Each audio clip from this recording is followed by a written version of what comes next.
Welcome to the Pesky Report, a podcast for Red Sox fans.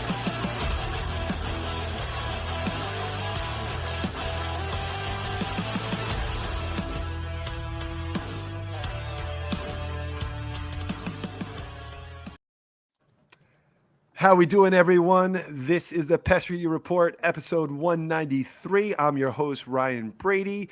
We are live here today. We have Ed and Brad. How we doing, guys?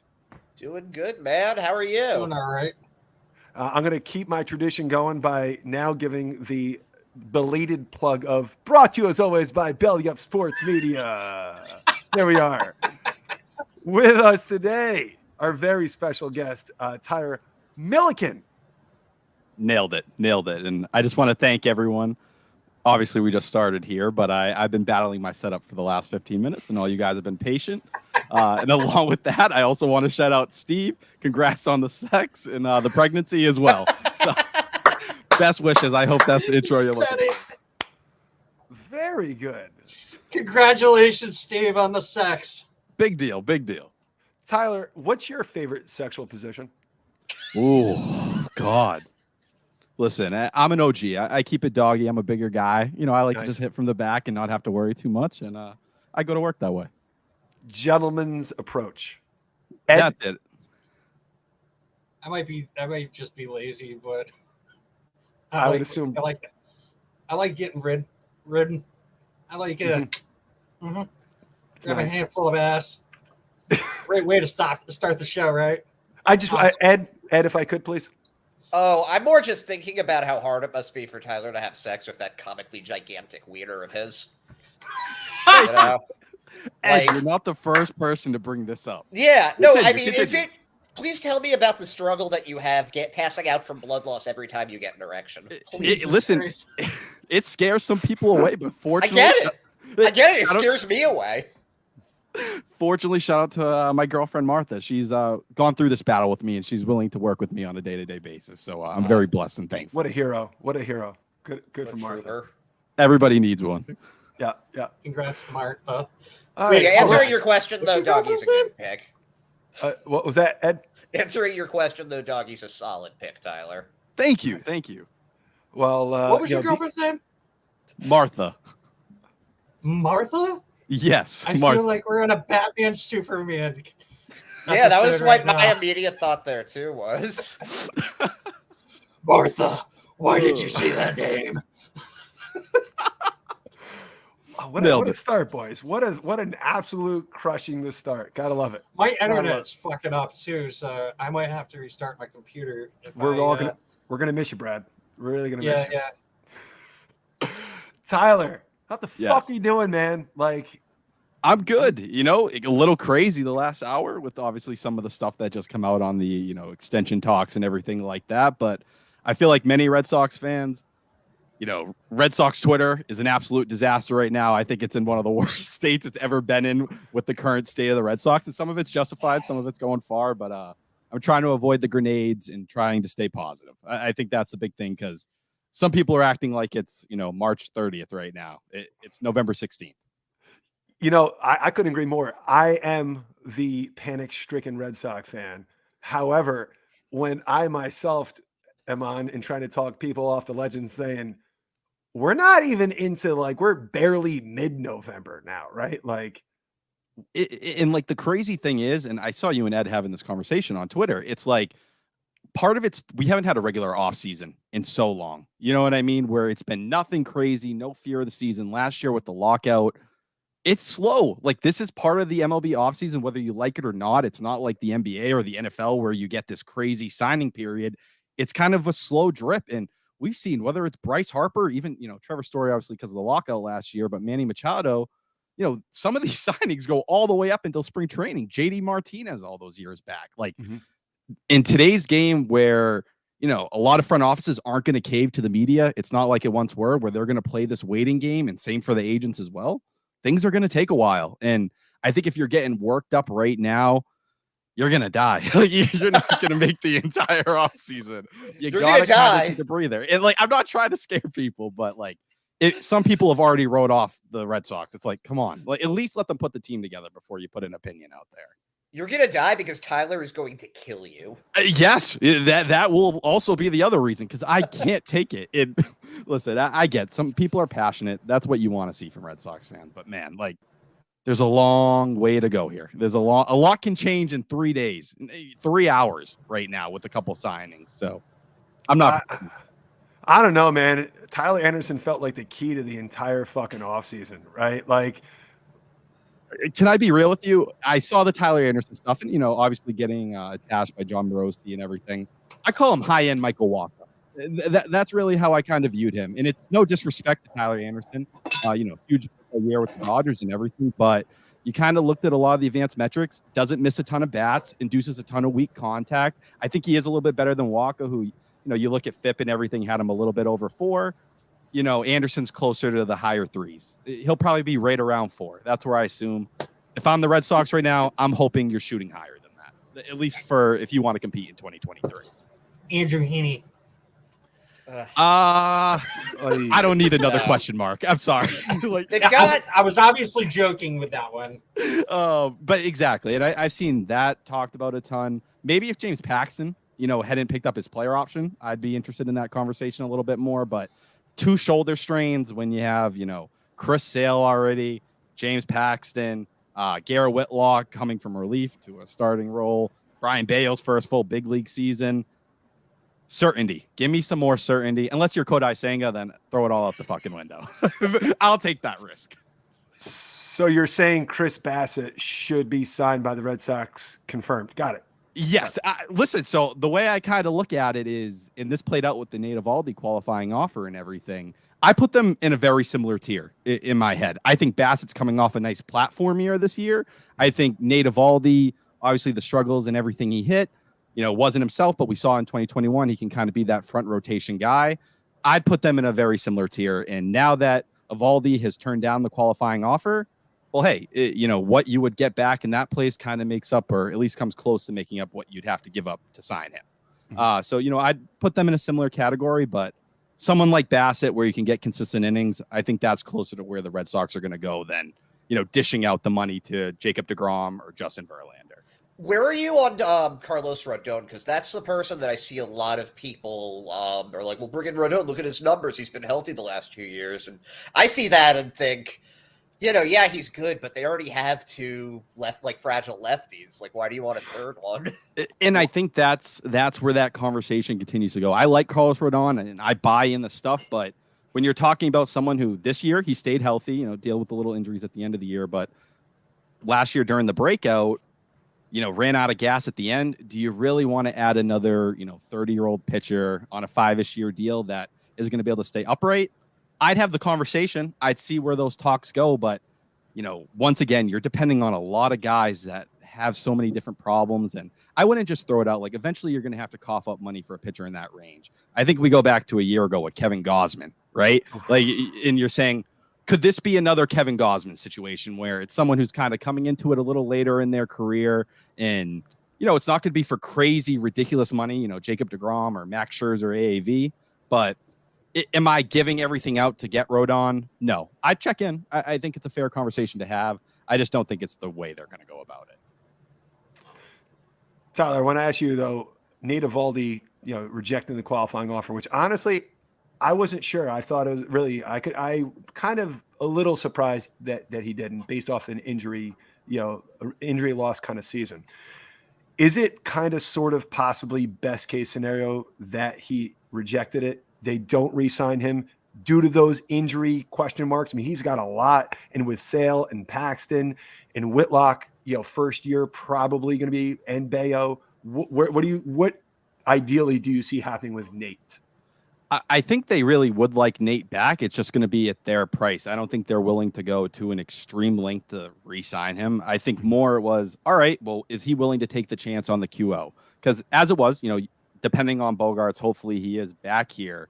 But, where you are with the luxury tax complications and everything, that angle, getting another pick back there, if Eovaldi does choose to go to another route, it opens up options for you as you go on the free agent market, maybe talking to Carlos Rodon where you have some of that stuff there. But still, I think with Nate, are you going to sell everything out? No. I think him and Chris Bassett as a whole, you kind of compare that tier, and maybe you like Bassett for a little bit more because of the durability the last couple of years.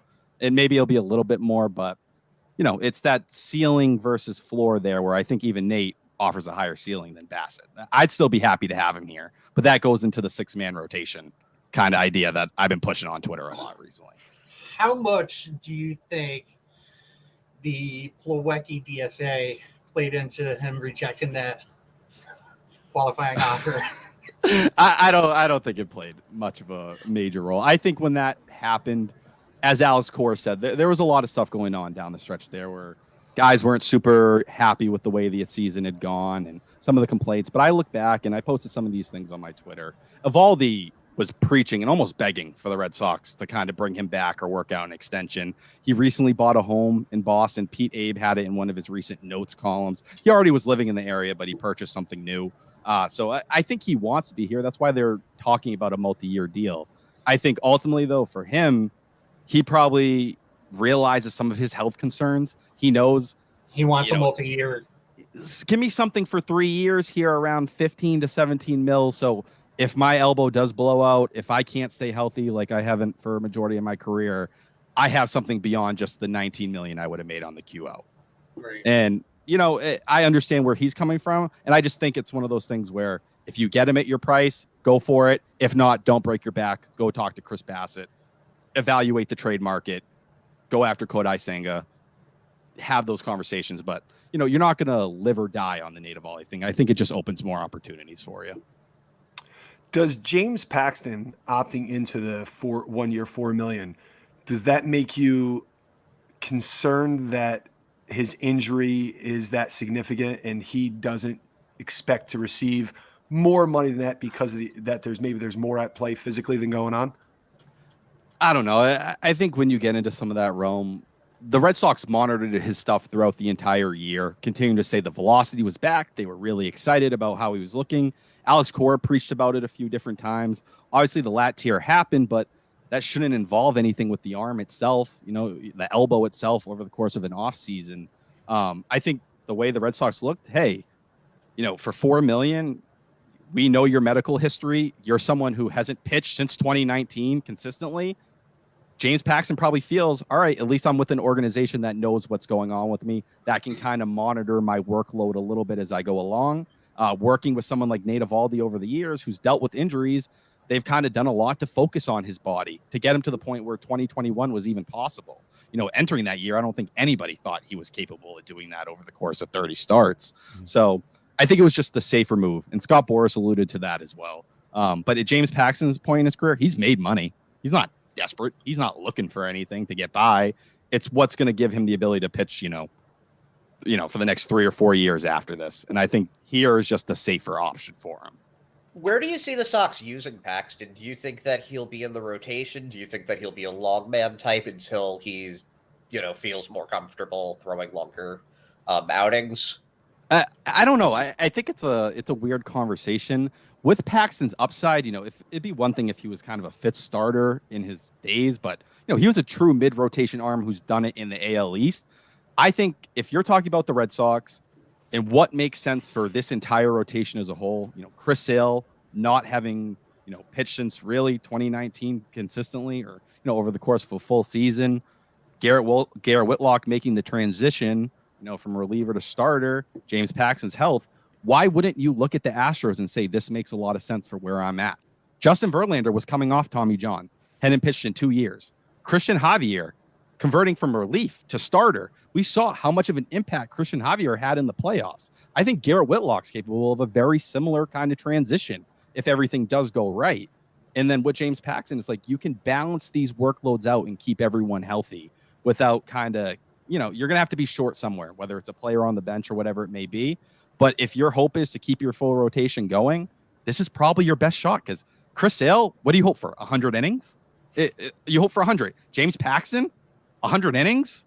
Garrett Whitlock, 100 innings? Like, these are guys who have never hit that milestone in recent years. Whitlock, since the minor leagues. You got to be careful if you really want to preserve these guys. And I think that has to be the focus over the course of the season, especially if you're not going to have a, quote unquote ace. Speaking of Whitlock, what are your feelings on the fact that they've announced that he's going to be a starter? I think it's the right move at this point in time. I still believe in Garrett Whitlock, the starter. I think a lot of people, saw what happened before when he was injured and not healthy and took that as, hey, he can't start. He's not there. They run with the Daniel Bard comp all the time, which drives me insane. Like, it is just not the correct comp. Garrett Whitlock started all the way up until he had Tommy John surgery. Daniel Bard started that first year in the minors. He was a 2-pitch pitcher then, like in just getting by. Garrett Whitlock has a true 3-pitch arsenal. And I go back, and I posted this on my Twitter a few days ago. That start against the Angels, I believe it was early May. The hype that was around that night when we saw, it felt like a pretty healthy Garrett Whitlock just pounding them again and again. That's the stuff you dream on. Like, that wasn't just 4th starter or 3rd starter stuff. I think what we saw by the end was a guy who was limping around like an old man. Like, we're talking, he couldn't even finish out the season. He had to have hip surgery. So, yeah, I still think he deserves the opportunity. And if I'm the Red Sox, I'm saying, well, hey, he went back to the role last year and he was fine once he did, even while not 100%. He was still pretty typical Garrett Whitlock. He shows he can at least bounce back and forth. This is your time to find out. And the contract extension you gave to him with those escalators and everything was on the belief that he could be a starter. For a guy who also wants to be a starter, it feels like all signs point to, there's stuff there that tells you he can do it. The player wants to do it. And Alice Core has said he believes he's a starter as well. They prefer him to get 2 starts a week instead of, 3 or 4 outings as a closer typically. And I agree with that logic. Why not see what it is? And if it's not, we already know what he is in the bullpen. Now, I've got a question for Brady that's actually related to this because I don't remember how this was covered at the time. But when Derek Lowe went from being the closer to being a starter, what was that? How is that generally reported? Everybody was cool. They were just like, oh, okay. Like, that's what. And I had, in total hypocritical fashion, I had no issue with it. I was like, oh, great. Yeah, he's going to be just fine. Now I'm fucking petrified and go, his arm is going to break off. You can't do that. No, it was no big deal. Remember, Tim Wakefield went from starter to closer, which a knuckleball closer was fire, right? Can you imagine that now? Oh, please. Yeah, I'm in. That is, that's one of the parts of baseball, man, I miss so much. Just having a traditional knuckleballer come out, and obviously Stephen Wright was the last one to do it, but I don't care what it is. Every minor league system should have at least one. I don't care if they're good or not. Just let's run it out and have some fun. Charlie Zink, where are you now? But get the old knuckleball back. And the other thing I would add with that Whitlock conversation is I think having an offseason to build up as a starter is a really big deal. When you're kind of jerking these roles back and forth like you did with Whitlock moving into the rotation in April, you're asking a lot for a guy to stretch out and also somehow manage his stamina in a spot he hasn't pitched in since pre-Tommy John surgery. So just having some consistency in that role, that goes a long way. I wish the Red Sox were a little more straightforward with even Tanner Houck. Because I don't believe he'll be about that. Yeah, I don't believe he'll be in the rotation. That's another person I wanted to talk about. Yeah, like I look at him. I don't think there's any chance he's in the rotation next year unless something drastically crazy happens. I would put him in the closer role. I don't think you need to go find an established 9th inning guy. Ooh, boy. I'm willing to say it. Like I don't think you need to go out there and maybe trade for David Bednar. Maybe that conversation changes with Tanner Houck in the deal. I think they're marketing him as a starter this offseason for the idea they could move him. I don't think they're 100% sold on him being here moving forward. But I liked what I saw when he was in the 9th inning last year. So, Brady, what do you think of that? What do you think of that Tanner Houck 2023 closer? All right. Hold on. I do want to say one thing before Brady starts that. Houck as a closer would be better than Barnes as a closer. Oh, please. Yes. Okay. That's the truth. Here's my thing. Tanner Houck to me reminds you of like Garrett Whitlock before Garrett Whitlock was Garrett Whitlock. The fireman role, the Andrew Miller. I want an inning plus out of Houck out of the pen. I'm sure he could close, but I don't know yet if he can close. I mean, I always loved Joe Torre used to have this line that nothing ruins a season faster than a leaky bullpen. Nothing. And your closer, it starts and ends with your closer. I am sick and tired of crossing my fingers. And if we really think about it, By the tail end of 2018, we didn't really have a closer because Craig Kimbrell was nothing. 2019, not a closer. 2020, no closer. 2021, they're in the playoffs. They were mixing and matching. We haven't had a real, for real closer, and it doesn't need to be Kenley Jansen or Edwin Diaz. But can we get someone with a little bit of a track record? Please, just please. In Brady, I agree. There needs to be someone, whatever the signings are this offseason, that has experience in that role. Because I don't think you should just immediately say, all right, Tanner Houck, without a doubt, get someone in there, him and Taylor Rogers, maybe, who obviously last year it had some ups and downs for sure. But under the trunk, listen, it was rough after that deal. I'll be the first person to admit it. But if you look under the trunk, especially when he was with San Diego, the numbers were pretty good. There was some bad luck mixed in, and then he got homer prone. I still think there's a lot left there with Taylor Rogers. Bring someone like him in. I like Chris Martin, Seth Lugo. There's a couple names, and you start to have that conversation. But when I look at the multi-inning role, I do think that's part of this conversation that things get a little weird in, because I think he's someone who could go out there for 2 or 3 innings and dominate. But can I give you a name, Tyler, that to me, as I'm listening, because I agree with everything you're saying, I'm not adverse. I just think how can offer a little more, right? But David Robertson, a guy who definitely can close, getting older, postseason experience, and if Houck takes the job and runs with it, Robertson can set up no problem. What would your thoughts be on a guy like him coming in? Yeah, I don't hate David Robertson. I think I was one of many people, at least when the Red Sox were in contention in June, hoping they would kind of strike early for him and jump on that when the bullpen needed help. The walks were going up a little bit towards the end of last year, which made me a little nervous because that's something they've really emphasized they want to get away from, putting too many guys on base like that. But I'd throw David Robertson in that conversation as someone who, if you're looking for a guy who can compete with Houck or be a back-end stability piece, hell yeah. One of the reasons I mentioned Chris Martin is he doesn't put anybody on. You know what I mean? And I don't know if he'll repeat what he did last year, especially once he got to the Dodgers. It was, he was a different level of dominant. But I would like a focus on some arms that aren't going to walk the bases all the time. But David Robertson, I'd have that conversation. I also look, if you're for the multi-inning part, that's where Seth Lugo really kind of intrigues me as well. But at the same time, I think it's fair. There is more to Houck than maybe just 1 inning. But if you're talking a guy, I think, who makeup-wise has a lot of that closer identity, it said something to me last year when some of those Cardinals games that got out of whack, crazy. I remember sweating bullets during those games. He never flinched out there. The Yankees game where, it kind of fell apart quickly and the bases loaded, he finds a way to escape that jam. Some of that DNA, I do think, sticks out a little bit. And if you can turn him into an elite closer or something along those lines, that has a lot of value. But it's one of the ways. I think there's a lot of ways to build this bullpen. There's no 9th inning guys I'm absolutely in love with. You know what I mean? Whether it's through trade, like even if you go get Alexi Diaz or something like that, you're giving up, a solid chunk of stuff to do that. And it's probably going to take you out of other markets. And as a Brian Reynolds fanboy, that scares me a little bit. But I like Diaz. I think there's ways to do it. Right now, I'd push Houck towards that role, but if they end up going multi-innings, I don't think that's really something they can mess up. They just need stability in the 9th one way or another. Yeah, I happen to agree that even with the names that were mentioned there, I do like Houck the most, but I do think that you bring in a couple of guys because they need setup men too. Their only real guy there right now is Schreiber, right? So you need at least one lefty. So Rogers fits in that role very nicely. You get another righty in there like Robertson, they can compete for the closer role. If Houck wins it, great. If he doesn't, then fine. You have someone else there. But you need those options. You need the bullpen to become a strength to compete in this division. 100%. And I'll pull this from Ed. I saw you and Jamie talking about this today. Andrew Chafin. You know what I mean? Like I would lefty. Love that. He's like a better version of Josh Taylor. And we saw it in Detroit this past year, how effective he was. Offers something a little bit different than what the bullpen currently has.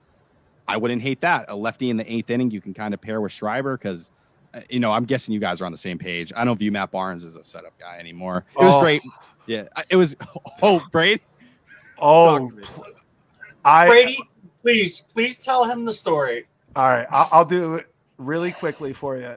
There is not a player on the roster that I despise more than Matt Barnes. Okay. And the So reason personal. being, the really quick version of it, because I've repeated it before, but is my father was a huge Red Sox fan. huge. Passed away, traded me. The game that he was supposed to go to, he was taking all his buddies. He passed away about a week before.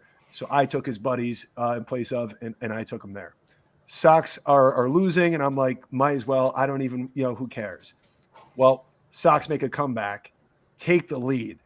Matt Barnes comes in, and now all of a sudden I'm like, you know what? For my dad, fuck yeah, let's win this fucking game. And Matt Barnes serves up the most behemoth home run to Jose Abreu that it was unbelievable. It was just like, so, and it was a game, so many bloops that came in that Brock Holt had a double that should have never happened. Things felt like it was meant to be. And Matt Barnes, the guy who I never liked before that, never trusted in a big spot, really just took a shit that day that I needed him to not suck, but he did. So I need him to leave the Red Sox organization soon. I can't fight any of that. And Brady, first off, I'm sorry for your loss. My dad passed away when I was in high school, and he was the one who got me into a lot of, baseball and everything like that. So I really heavily, but no, that's 100% justified reason. I think actually I might hate Matt Barnes as well now. Yeah. So Brady, you earned a supporter in me. Matt Barnes story for myself. Continue. I went to Philadelphia to see the Red Sox take on the Phillies, and it was Eduardo's chance to get his 20th win of the season back in 2019, and the Red Sox were winning, and lo and behold, who gives up the lead? Matt Barnes. The Red Sox ended up winning, but I was really pissed off because who was the last one to win 20 games? The last lefty to win 20 games. Was that Lester? I don't know if Lester ever won 20 here. I don't think so. It's a good trivia question. That is a good trivia question. John Lester, 20 star. What we do know is that Matt Barnes is not a closer. No 21s. No. So I have a Matt Barnes story as well, but mine's positive. So now I feel like I don't fit in. Go ahead. I don't have one, so you guys, I'm the one who really doesn't fit in here. So when I was a senior in high school, I went to the game with my best friend from home, and we were sitting there. We were maybe a row back from the bullpens themselves in the bleachers, and Matt Barnes is walking out pregame, with all the other bullpen pitchers and everything. And I don't even know what possessed me, but I kind of gave him like the finger guns, and he hit me right back with it. Now, Matt Barnes has broken my heart many times after that, but I appreciated the acknowledgement at the time as a kid in high school. So thank you, Matt Barnes, for that. Last one, I got to see him make a rehab start in Hartford, and because he's from Connecticut, like literally all of his family ended up showing up. They were literally sitting like 3 rows in front of me. So I was just like, all right, I'm just going to go fucking nuts for Matt Barnes. Let's fucking go. Every time he threw a strike, I'm like, fuck yeah. And they turn around and look at me and they're like, yeah, someone actually knows. Tyler, is it possible that the finger point was like, I'm going to ruin some nights for you? Right. It might be. It might have been the most evil sign I've ever seen, and I had no idea, and I was just ignorant and young. Maybe he was warning me, but yeah, to bring it full circle, like I look at Matt Barnes, it was nice to see what he did down the stretch. Sure. Keep him in the 7th inning. 7th inning at most right now. Start him there. Go ahead. Would you trade him?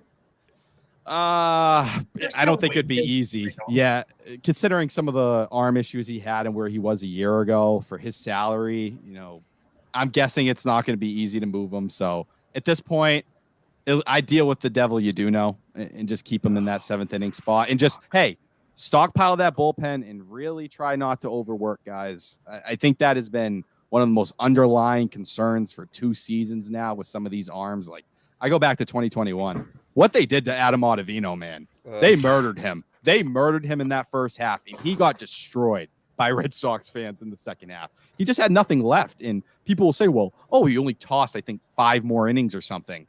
He was pitching like every single day those first couple months because they didn't have enough. So I don't know, just if you can take care of these guys, it will take you so much farther than trying to run the same 2 or 3 out every single night. How do you feel about the anal beads that Matt Barnes wears? Excuse me? I'm just wondering, So you meant his necklace. Oh, Jesus Christ. I've never put much thought into this. Oh, I have. Expand. Tell me, Brady. How do you feel about them? I don't know if expand is the word you want to use there. Oh, he's such an asshole. He really is. Listen, Ed's asking the tough questions here. All right. Well, I think we spent enough on Matt Barnes. I want to know real quick, Tyler, gun to your head right now. A theoretical gun to your head, right? Not finger guns. Not finger guns. We're not going to do that anymore. That's all I know. If you had to give Chaim Bloom a grade up to this point right now, and I know it's very complex, right? Because there's a farm system, there's on-field, there's future. Where would you put right now, as it exists right now? What'd you give it? I'd put him right in the C range. And listen, I think a lot of people used to crap on me. I'm a Chaim Bloom guy, especially a year ago. Like I was pushing that button in the sports radio land. Like I was the nerd. Like I was associated with Chaim Bloom nonstop. And I think people who want to go back to 2020 and put that on him, I'm nowhere in that ground. I think that is one of the craziest revisionist history some people come up with just to try to throw crap on him. When you lose Chris Sale to Tommy John, Eduardo Rodriguez is, dealing with myocarditis. JD Martinez just takes the year off, just doesn't feel like showing up. I love Rafael Devers, didn't show up taking care of his body. It took really like 30 games before he was physically there. Alex Verdugo was your best player that year. So I don't throw 2020 on him. I think 2021, for the most part, was a masterclass. There was nobody could say anything. Whether you want to talk about Hunter Renfroe and the year he put up, Kike Hernandez, Garrett Whitlock, all these different parts that kind of came together on that team. The Schwarber trade. Which was the move of the deadline. And hey, listen, Hansel Robles, say what you want about him. The dude had a 0 ERA in September. That's just reality. You don't get to the postseason without Hansel Robles stepping it up there. And even Big Fudge gave you a little bit down the stretch. I still think about that Juan Soto flyout all the time and how I thought it was out in that national series. Houston Astro Big Fudge, I just want to say. And then when you look at 2022, there were significant missteps. I don't know how you say it any other way. The Hunter Renfroe trade, major miss. And I was someone who wanted to move Hunter Renfroe. I did not think he was going to put up another season that, besides some of the injuries, he was actually better on a per rate basis. I like David Hamilton. He just got protected, obviously, but do I see much more than a bench player long term? Probably not, and that's best case scenario. Alex Binelas, I think you're looking at even a worse situation with some of those Ks and stuff. I'm not saying he won't develop one way or another, but that was a profile I think you could have easily saw a lot of concerns with his issues with velocity, and where the needs were and how you kind of didn't address it. Say what you want about trading Renfroe and going with Jackie Bradley Jr. The Red Sox knew they needed to do better out there. They were talking about AJ Pollock before the season started. So there was some fear that something was going on. You went and got Travis Shaw, who was retired. He was done. There was not a team in baseball looking at Travis Shaw. And that was another guy who gave you a boost in 2021 down the stretch. People want to ignore that. But when you went and signed him, it was because you kind of got caught in between with like a week and a half before spring training ended. So I think there were plenty of mishaps, Chris Sale going down and you not really doing anything to address that. A bullpen that I think anybody who was really paying attention before the season was criticizing and saying there were concerns. There were things that could have helped over the course of the year, but the biggest mistake is the luxury tax. That was the first time when I looked at Chaim Bloom and I was like, dude, like you're smarter than this. I trust your evaluations better than this. And it was a miss. And listen, some of it, whether they want to say, oh, well, yeah, we were right in the conversation. You played musical chairs. You really did. Hosmer obviously didn't play that much. I understand that concern there. But when you look at the bullpen and really your starting situation, those were the things carrying you down at that point where you had real problems and you didn't do the stuff necessary to adjust them. And injuries played a big part in that as well. If everyone took kind of a truth serum at that time, none of us would have gave the Red Sox better than like a 30% chance of making the playoffs. I think in a game today where the Padres are probably going to break this by going over the luxury tax for the third straight year. Teams haven't gone beyond that luxury tax for more than 2 years in the last couple CBAs. When you're not pushing all your chips in correctly during those years, it's a miss, especially when you finish in last place, 78 wins. You're a third place team in most other divisions. But when you're not pushing all your chips in to do what you need to do to get there, that's a problem for me. Hoping to be, somewhat average and maybe the Phillies approach justifies that. You get to the World Series, right, based off that, but that's the unlikely situation. I think where the Red Sox were at that time, at least from my perspective, I didn't feel like they were in a position to contend, and I think they missed out on dealing JD Martinez and getting prospect return there. And I think you can argue the same for Nate Eovaldi. So I have just a quick comment to make about that, and I'm just curious where you are on this. But I look at what happened with the Renfroe trade as they planned on signing somebody. I don't know if it was Seiya Suzuki. I don't know if it was Tommy Pham. But they planned on getting somebody, and they just did not react quickly enough when they got back. And I think that if there's been one major issue since Bloom has moved into the role that he is in here, it is that he really takes his time on moves. Do you think that there's credence to that?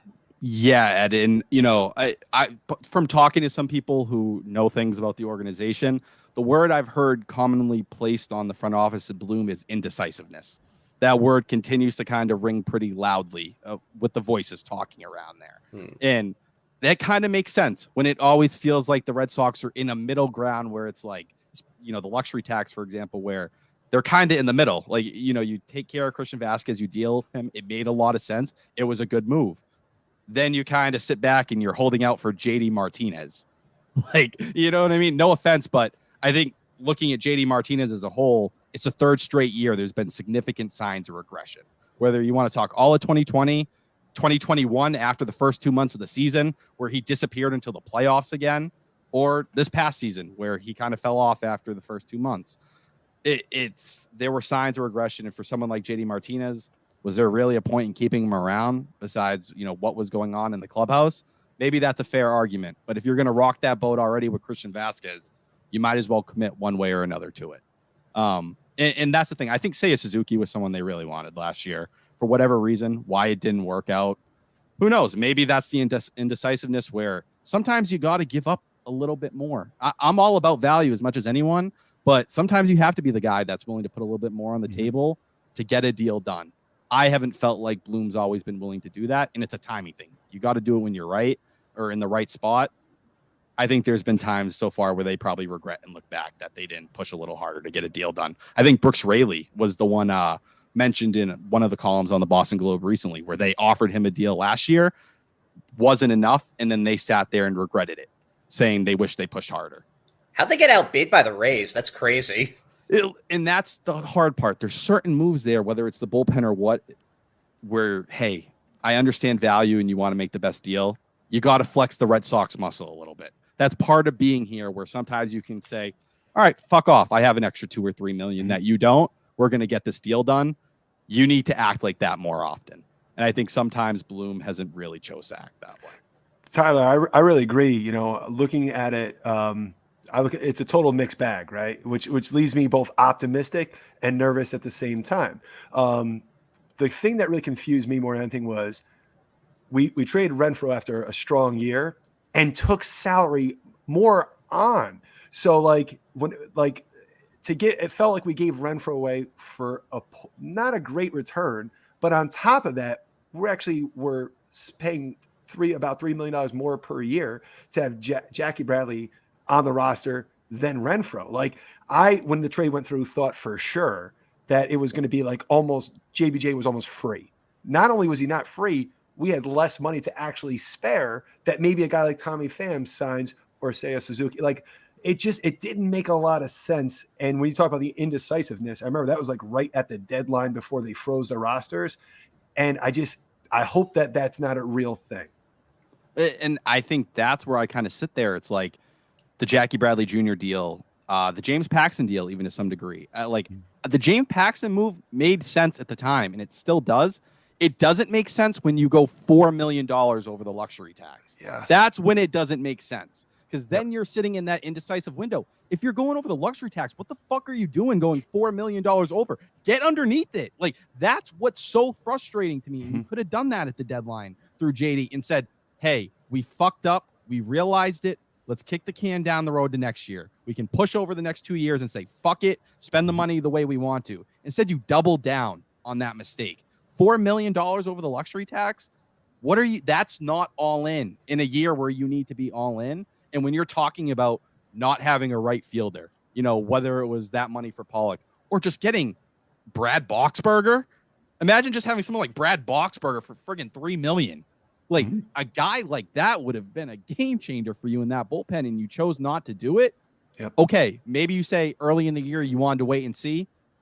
Once you got to June, July, when you were teetering, and injuries, obviously, they sunk this team in a really bad way. But when you were teetering before it was over, there was plenty of reason to go out there for David Robertson. I'd mentioned Carlos Santana at a time when you had Franchi Cordero giving you 3 hours in the game. And Carlos Santana, he's at the very end. But that spark he gave the Mariners, the Mariners and the Red Sox were right next to each other.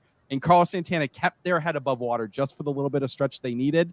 It felt like when the Red Sox head started to go under, they kind of just let them go under. And a year where you go $4 million over in a luxury tax year, that's unacceptable to me if you're the Boston Red Sox. Hey, Tyler, totally changing gears. Who's an obscure Red Sox player that you love for like no real reason, but you're like, damn, I've always loved that guy. Ooh, obscure. Tommy Lane. I was a big Lou. Yeah. I love me some Tommy Lane back in the day. I love a lot of the guys that were just, last man in the bullpen. Kyle Snyder always comes to mind. Like Kyle Snyder was one of my favorite players growing up. For no reason. It wasn't that he was some nasty reliever. And it's fun to see him in Tampa Bay now doing his whole thing as a pitching coach. But yeah, I have a thing for bad backup catcher Ryan Hannigan. Not bad, but like Andover's very own Ryan Hannigan. Yeah. As a kid, like I only played baseball until I was in 8th grade, but I was the backup catcher on my 8th grade team. I had no arm whatsoever, but I could call a game and I could block. And I was a contact guy. I'd spray the ball all over. I had no power.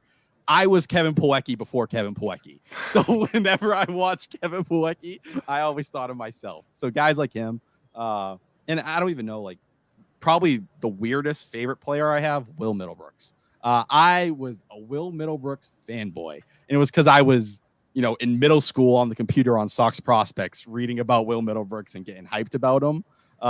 So a lot of those guys, like who had short stints or whatever it may be, I don't know. I have a thing for really weird players that kind of break your heart at some point. I love it. I haven't thought about Tommy Lane in a while, but absolutely. Ed, which one jumps out at you? Me? Oh gosh, I really like a lot of these guys that were there for just a few weeks. I don't know if anybody else remembers Creighton Gabanich from 1997. This is before my time, so this is... Not mine. Yeah. He hit a grand slam for his first hit with the Red Sox. Now, granted, this was after I think going 0 for his first 10. But it was still his first hit, and then he kind of played for like half a season and never made it to the majors again after that. I have a real soft spot for players like that, but I mean, as Tim's saying in the comments right now, Pedro Suriaco is a pretty good one. Gosh, there were a few guys. I mean, I guess I can't really count. Julian Tavares was a pretty great one. Oh yeah. I will say you mentioned 2012 Moro Gomez. International League MVP Moro Gomez. He raked that year at AAA, and 12-year-old Tyler Milliken was like, "Yo, this guy's a late bloomer. He's the one." I was like, "Get him up for a September stint." And he never made it to the Red Sox, but Joey Meneses, who went ballistic for like 2 months with the Nationals this year, was with the Woo Sox last year, and he used the theme song for Dragon Ball Z as his walk-up music, and it was amazing. As a weeb, I respect that very heavily. Do you remember David McCarty? Pitched and hit. There you go, Ed. He was a backup two-way player. Mm-hmm. Yep, he was cool, made it cool for Shohei. He was a backup first baseman, tall, lanky guy, and that would be one of my no reason at all. That's not 04. No, it is 04. He was on the 04 team. He was not on the. Yep, he's on one of the autographed bats I have. But yeah, that's a nice obscure guy. Look him up. You'll like him. Big, tall, lanky. I have one more. Morgan Burkhart. Oh fuck yeah. Morgan Burkhart, who was, I think he was around the same time as Paxton Crawford. Oh, shoot him up, Paxton, steroid. Yep. I love him. Yep. Manny Alexander. Wow. Come on. These are great. More my era, Adam LaRoche. We got 9 games. Oh, with him? 9 games out of Adam 9 LaRoche, games yeah. of Adam LaRoche, right? That was quite an era. I'm trying to think other random Red Sox that randomly crossed my mind. Oh, Tim's brought up Brent Lilbridge, which was a good one. He came over with the Euclid's trade. What was Zach Stewart? Do we get a little Zach Stewart? Yes, Zach Right? Stewart. Yeah, I hate that that's in my brain. That shows how ill my brain is. Who's the redhead on the 07 team, the outfielder? Bobby Kelty. Bobby Keaty, yeah. Yeah. He, in my head, I believe did he rob a home run as a member of the Red Sox, or he robbed someone on the Red Sox that same season, going over the bullpen. That always plays in my head for some reason. Homer in Game 4 of the World Series as well, right? Yep. I remember seeing Keaty play at Lowell that year and hitting a ball that probably should have been in like an inside the park home run, but he was either I don't know if he was like running backwards or laughing too hard or something, but he ended up with a triple on it and like for no reason. God. So let's segue from obscure favorite Red Sox. I could do it all day. Ed and I could do an entire episode of just guys who most people have probably don't even remember that they forgot. But those are some of our favorites. Eric Gagne, someone put in, and oh God, gross. I was there for his first ever appearance in a Sox uniform, and I was so fucking pumped. And then I was not. Like, fun fact, he's the one of only 2 players I've ever booed. I don't boo Red Sox players other than Matt Barnes, of course, and Eric Gagne. Those are the 2. Yep, I respect it. We got Sean Casey for a year. Sean Casey. Oh, that's a good that always one. stuck out to me. Mayor. Yep. So might not be as obscure as some of your guys, but when Alan Craig ended up signing with the Red Sox the year after that that stint in the World Series, I thought that was yeah. Never trust a man with 2 names. I like that way of thinking. Yeah, he has so much potential, but boy, he really sucked. I mean, he was just real. He physically never got right. I think that's the sad part too, because like the deal did make a lot of sense at the time. Obviously, you get Joe Kelly as well, so like it pays in different ways. But Alan Craig, like a guy who is one of the more hit tool wise, like impressive guys you'd find, and we all remember 2013 tripping over Middlebrooks. He wasn't right then, so it is what it is. Sometimes you bet on something like that, but Alan Craig Studios for Section 10, that was way before my time, like in any of that. But you take some L's to take some W's.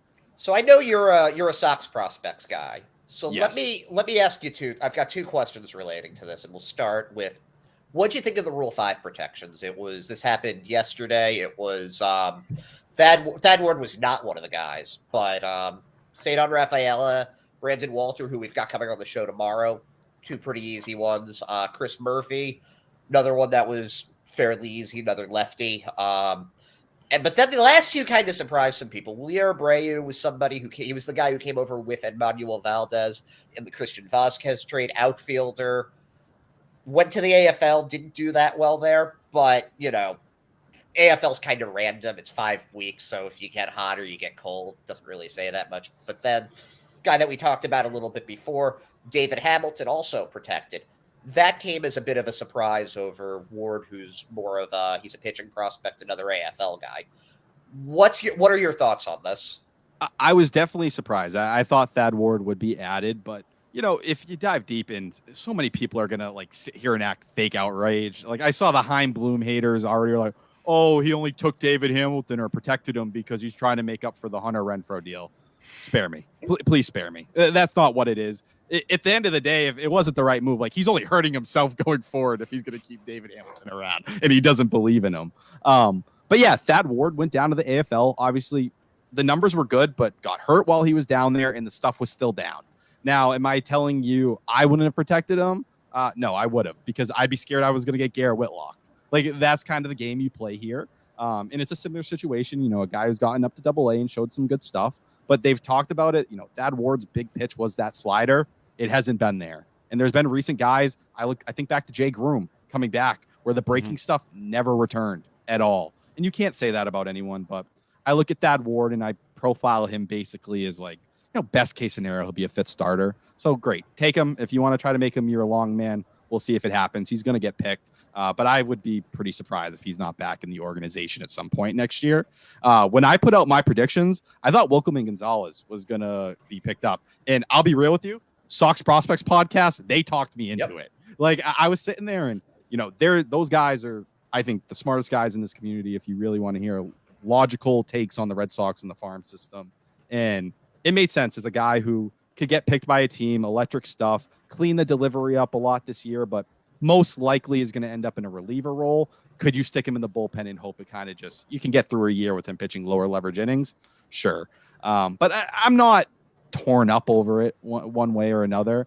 I think with Hamilton, you can go and say, all right, well, with some of the rule changes coming in this next year with, a limit on pickoff attempts, bigger bases, the shift in the emphasis on athleticism, that seems to be the story or a big part so far of free agency and everything.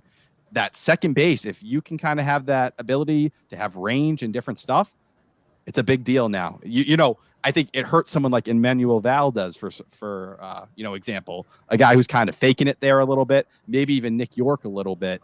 Now you kind of hope you have more of a glove. So yeah, I'm not torn. Definitely a little surprising, but we'll see.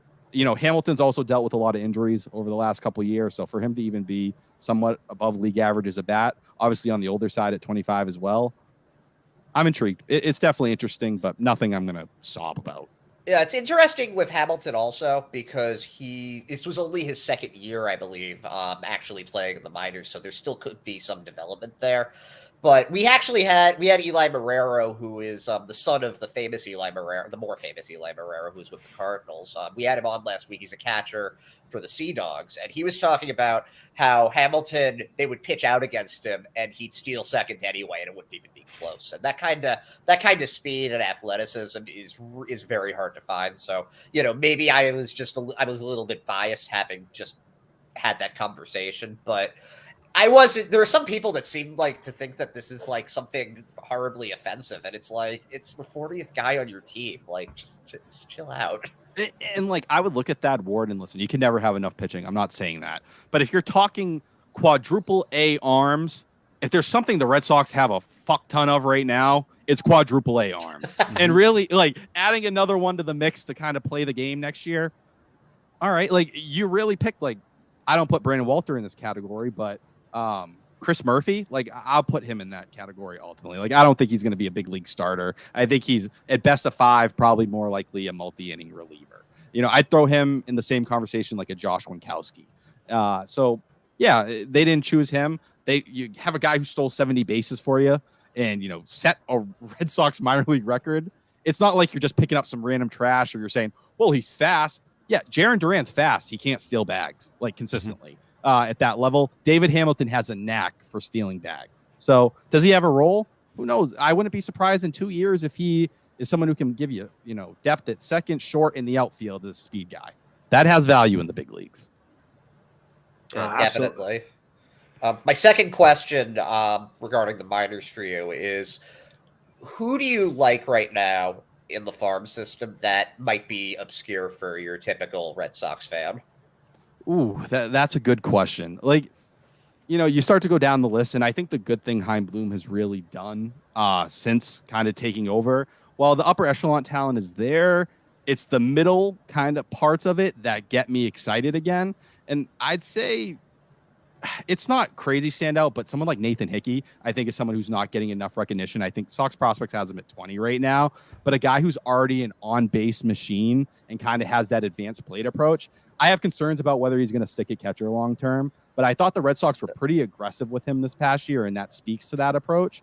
And with that kind of pop, we'll see. You know what I mean? I like that in a catching prospect. Beyond that, guys that, I'm kind of feeling or I'm kind of excited about, I think Shane Drohan's another one of those arms that doesn't get talked about enough. Not that I think he's going to be some crazy dominant arm or anything like that, but someone who could profile as a back of the rotation guy with some good breaking stuff as well. That gets me excited. If you're talking the top prospect, which, listen, I love Miguel Blaze. He should be your number 3 prospect in the system. I think if you're just being, I'm down on Rafaela compared to a lot of people, but I think Miguel Blaze, if you're talking top upper echelon, in the next 6 months, he will be pretty close to a consensus, like top 50-ish prospect. I do not disagree with you at all. They're also really like Evanson Paulino of some of the guys that are there who they held him back at Salem, I think, to avoid so that people aren't like, oh, he did pretty well at high A, so let's take him in the Rule 5. But Hickey Brady was the catcher. I went to a game with Brady last year in Greenville, and we were both marveling over the catcher who nailed 2 guys stealing and a guy at the plate made a really excellent tag on a guy, and that was actually Hickey. And I kept on saying to Brady beforehand, I was like, yeah, Hickey's he's a good hitter, but who knows how his defense is going to be. And Brady was just like, what are you talking about? He's caught 2 guys stealing today. He heard you. Like, he's the kind of guy I like, because if it takes a little bit longer development wise, it's okay. The bat might put you in a situation where it's further along. You know what I mean? And, he can kind of progress his way through the minors, but if you can hit, they're going to find a place for you. That's just what it is. I look at even someone like Dalton Varsho. And Dalton Varsho, it's an opposite hitting profile, someone who Ks a ton, but, never fully adapted to catcher as a whole, still plays it a bit, but obviously doing his thing in the outfield. I'm not telling you that Hickey's going to be a Gold Glove caliber center fielder or anything, Right. But if you can hit at the big league level or as you go up through the minors, that's something to keep note of. All right, Tyler, changing it up a little bit. We're going to look now into the offseason. And I want to know first, like some real quick ones. If Aaron Judge called the Boston Red Sox, would you want him for, the expectation it's going to be a 7-8 year deal, probably about $40 million a year, something along those lines. Would you want it? I'd take the conversation if he wants to have a meeting. If I can make the Yankees sweat a little bit, but do I think that's the route? No, I don't. But would you if he called you and said, "Hey, Tyler, 7 years, $40 million, I'm done. We're not going to talk to any other teams. I'm here. I'm in." You sign him? Are you saying now the fallout of that deal? Like, are you kicking yourself out of the Xander Bogaerts conversation or the Rafael Devers conversation? Yeah, no. Not Bogaerts, yes. Devers, no. Yeah, I'd have the conversation. Ultimately, I'd lean Bogaerts, though. I think where you are right now in terms of how Bogaerts could affect Devers as well in that decision, I think the clubhouse is in a fragile state, as we mentioned earlier with the Plawecki stuff. When something like that rattles your clubhouse, things aren't comfortable. And I think there's a notion in there that guys aren't being taken care of the way they need to be taken care of. I think paying Bogaerts as a whole, and that's why I'm willing to push a little bit more, I think, than some. Whether it's 6 years at $30 million or, 7 years at like 28 or 29, I think there's a real emphasis that needs to be put on keeping this clubhouse in a good place. And Devers, through the John Heyman report, saying he's kind of watching how this plays out, that stuff means a lot to me. And I think it means a lot to this organization. And I don't know. I think it's just a very dangerous place where I love Rafael Devers. He's the best player on the team. Do I think he's ready to be the leader in that clubhouse? I'm not sure. Even back in the day, like you look at the Dustin Pedroia era and whatever it may be, it wasn't always the best player who was kind of the face that was willing to stand up. I think Xander Bogaerts, while we may never, I don't think even 2018 or 2019 is going to be a Xander we see moving forward, but I think he's still a very good hitter in this league. I think he will mature at least at the plate pretty well. And I think once you pay him, he'll be willing to move to a left field or something in a couple of years. I don't know if he'll be second base. Maybe it's third base, and Devers has to make an adjustment as well. But my emphasis is on taking care of those two, and I think the other dominoes start to fall in place. I love Xander in left field in a few years. I think that, if you said what's the one spot that they really don't have a lot of organizational depth, right? I'm looking at outfield that really difference makers. I know Miguel Blaze, they have, but looking at it, I could see, listen, if Manny Ramirez can play left field in Fenway Park, I could play left field in Fenway Park for 81 home games a year. Manny Ramirez couldn't. That's a fair point. That's the one. But I look at Xander, and I think he's a guy who's willing to put in the work. And listen, if you go back and you check the receipts on Twitter, about a year ago at this time, I was slandering Xander Bogaerts' defense almost weekly. And it was fair. I thought it was 100% justified, and I'm not ashamed of it. This year, he improved it. And that completely changed the conversation for me. When you listen to your coaches and you put in that work over the offseason and, whatever he was, 86 or 87th percentile and outs above average, that speaks to me. And part of it is shifting. Like, people quote that and don't go into the deeper details. A lot of the positive attributes came when he was in the shift. but I believe he was -1 outs above average technically at shortstop or in that fielding spot. For him to even be slightly below average there, considering his career, that's a major step forward. I think you can get 2 more years out of him at that position. And, I look at 2 years from now, I think we're talking about Marcel Meyer by the end of 2024, September column. I like that. Let me go through a couple of offseason needs, and I want you to rank them in terms of where you think are most important to least. All right. So in no particular order, we need obviously an outfielder, starting pitching, bullpen, DH, shortstop, and a Devers extension, right? Of some sort. What do you see? What would be like, yep, that's the most pressing, and then work its way down? There is a wrong answer, by the way, too. Yeah, I think the most pressing thing, if we're talking about the future of the franchise, is Rafael Devers. Like, he is the one guy, if you do not take care of Rafael Devers, I don't know where the hell you're taking this train. If you don't take care of Rafael Devers, I don't think Heim Bloom has a job. I think he will be out of the job before the end of next season. And I like Heim Bloom. But if you don't take care of Rafael Devers, everything you have said when you moved Mookie Betts was bullshit. None of this plan made sense. When it comes to Rafael Devers, it's supposed to be so the next guy who's a $300 million player, you never have to worry about again. He should be here. This isn't Xander Bogaerts at 30 years old. This is a guy who's 26, a guy who Adrian Beltre is telling you, hey, he's going to be better than me. And there's concerns with Devers. He's not a perfect, player at this moment. But for him to already be the most elite bat in the lineup, to be a guy who's shown in the postseason he can step up to it when he has one arm. One arm, Rafael Devers is outdoing a majority of guys in the playoffs. That is nothing to ignore.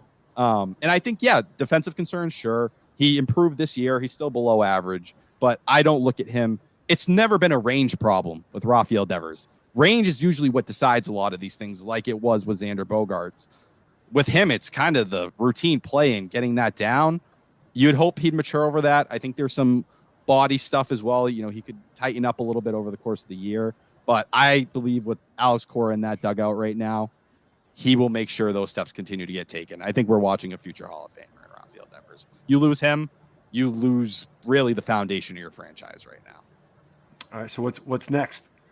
Next, the next thing, Xander would not be next on it. It would probably be, it's tough. I'd probably lean taking care of the rotation, because if the rotation isn't in a good place, you're not, these games are over before they even start. You still got a lot of work to do there. And I think, like we talked about, that 6-man rotation is really important if you're going to keep Chris Sale, James Paxton, and these guys healthy. After that, bullpen, your bullpen was what sunk you and was the reason you were out of content. You fell out of it as quickly as you did. But I would put that on a similar plane as the outfield. You need power. If you don't have power, you're in the same situation you were with this lineup a year ago. So yeah, I would put it something like Devers, pitching, maybe Bogaerts, outfield. Was there anything else I'm missing? Yeah, that's the concern I have, Tyler. DH? You left out the one part that really, I was like, please don't do it. Please, Tyler, don't tell me let's rotate. Let everybody have a turn to have a little breather, because that works. Every World Series team has guys that just take days off here and there, because no Red Sox team that won the World Series didn't have like a really good established DH that could just mash the fuck out of a baseball. Listen, I am not a believer in the rotating idea. I think you should go out there and go get someone. And I look at Jose Abreu as someone who can make a lot of sense, because you go that route, you give yourself a little protection for Tristan Casas. I do think there's some injury concerns stuff with Casas between the high ankle sprain, then the knee issue down in winter ball. There's a little bit of a history.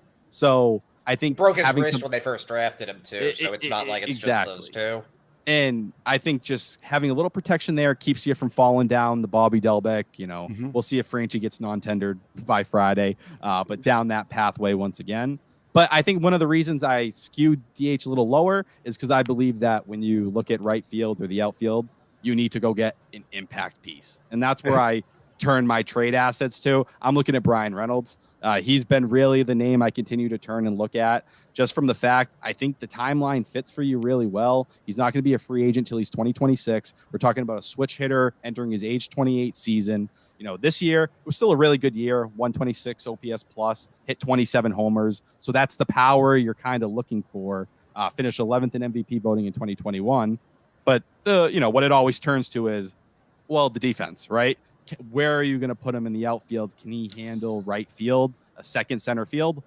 It's a fair question. He was 6th percentile outs above average this past year, but in 2021 he was 98th percentile. So do I think he's that good of an outfielder? No, I don't think he's elite of the elite. Defensive runs saved had him a couple runs negative, but I think it's somewhere in the middle. And that's where you have that conversation. Can you get by with Brian Reynolds for a year or two in right field and then say, all right, well, we're done with Verdugo. Reynolds' bat still plays in left field for us, and we can figure that out later, on the market or however you want to go about it. But I think that's the best way to use your assets, and I think you can get him without trading any of the top three, which it's going to not be easy. But if you can look at, York, Mata, Rafaela, and then Tanner Houck possibly in that conversation as well.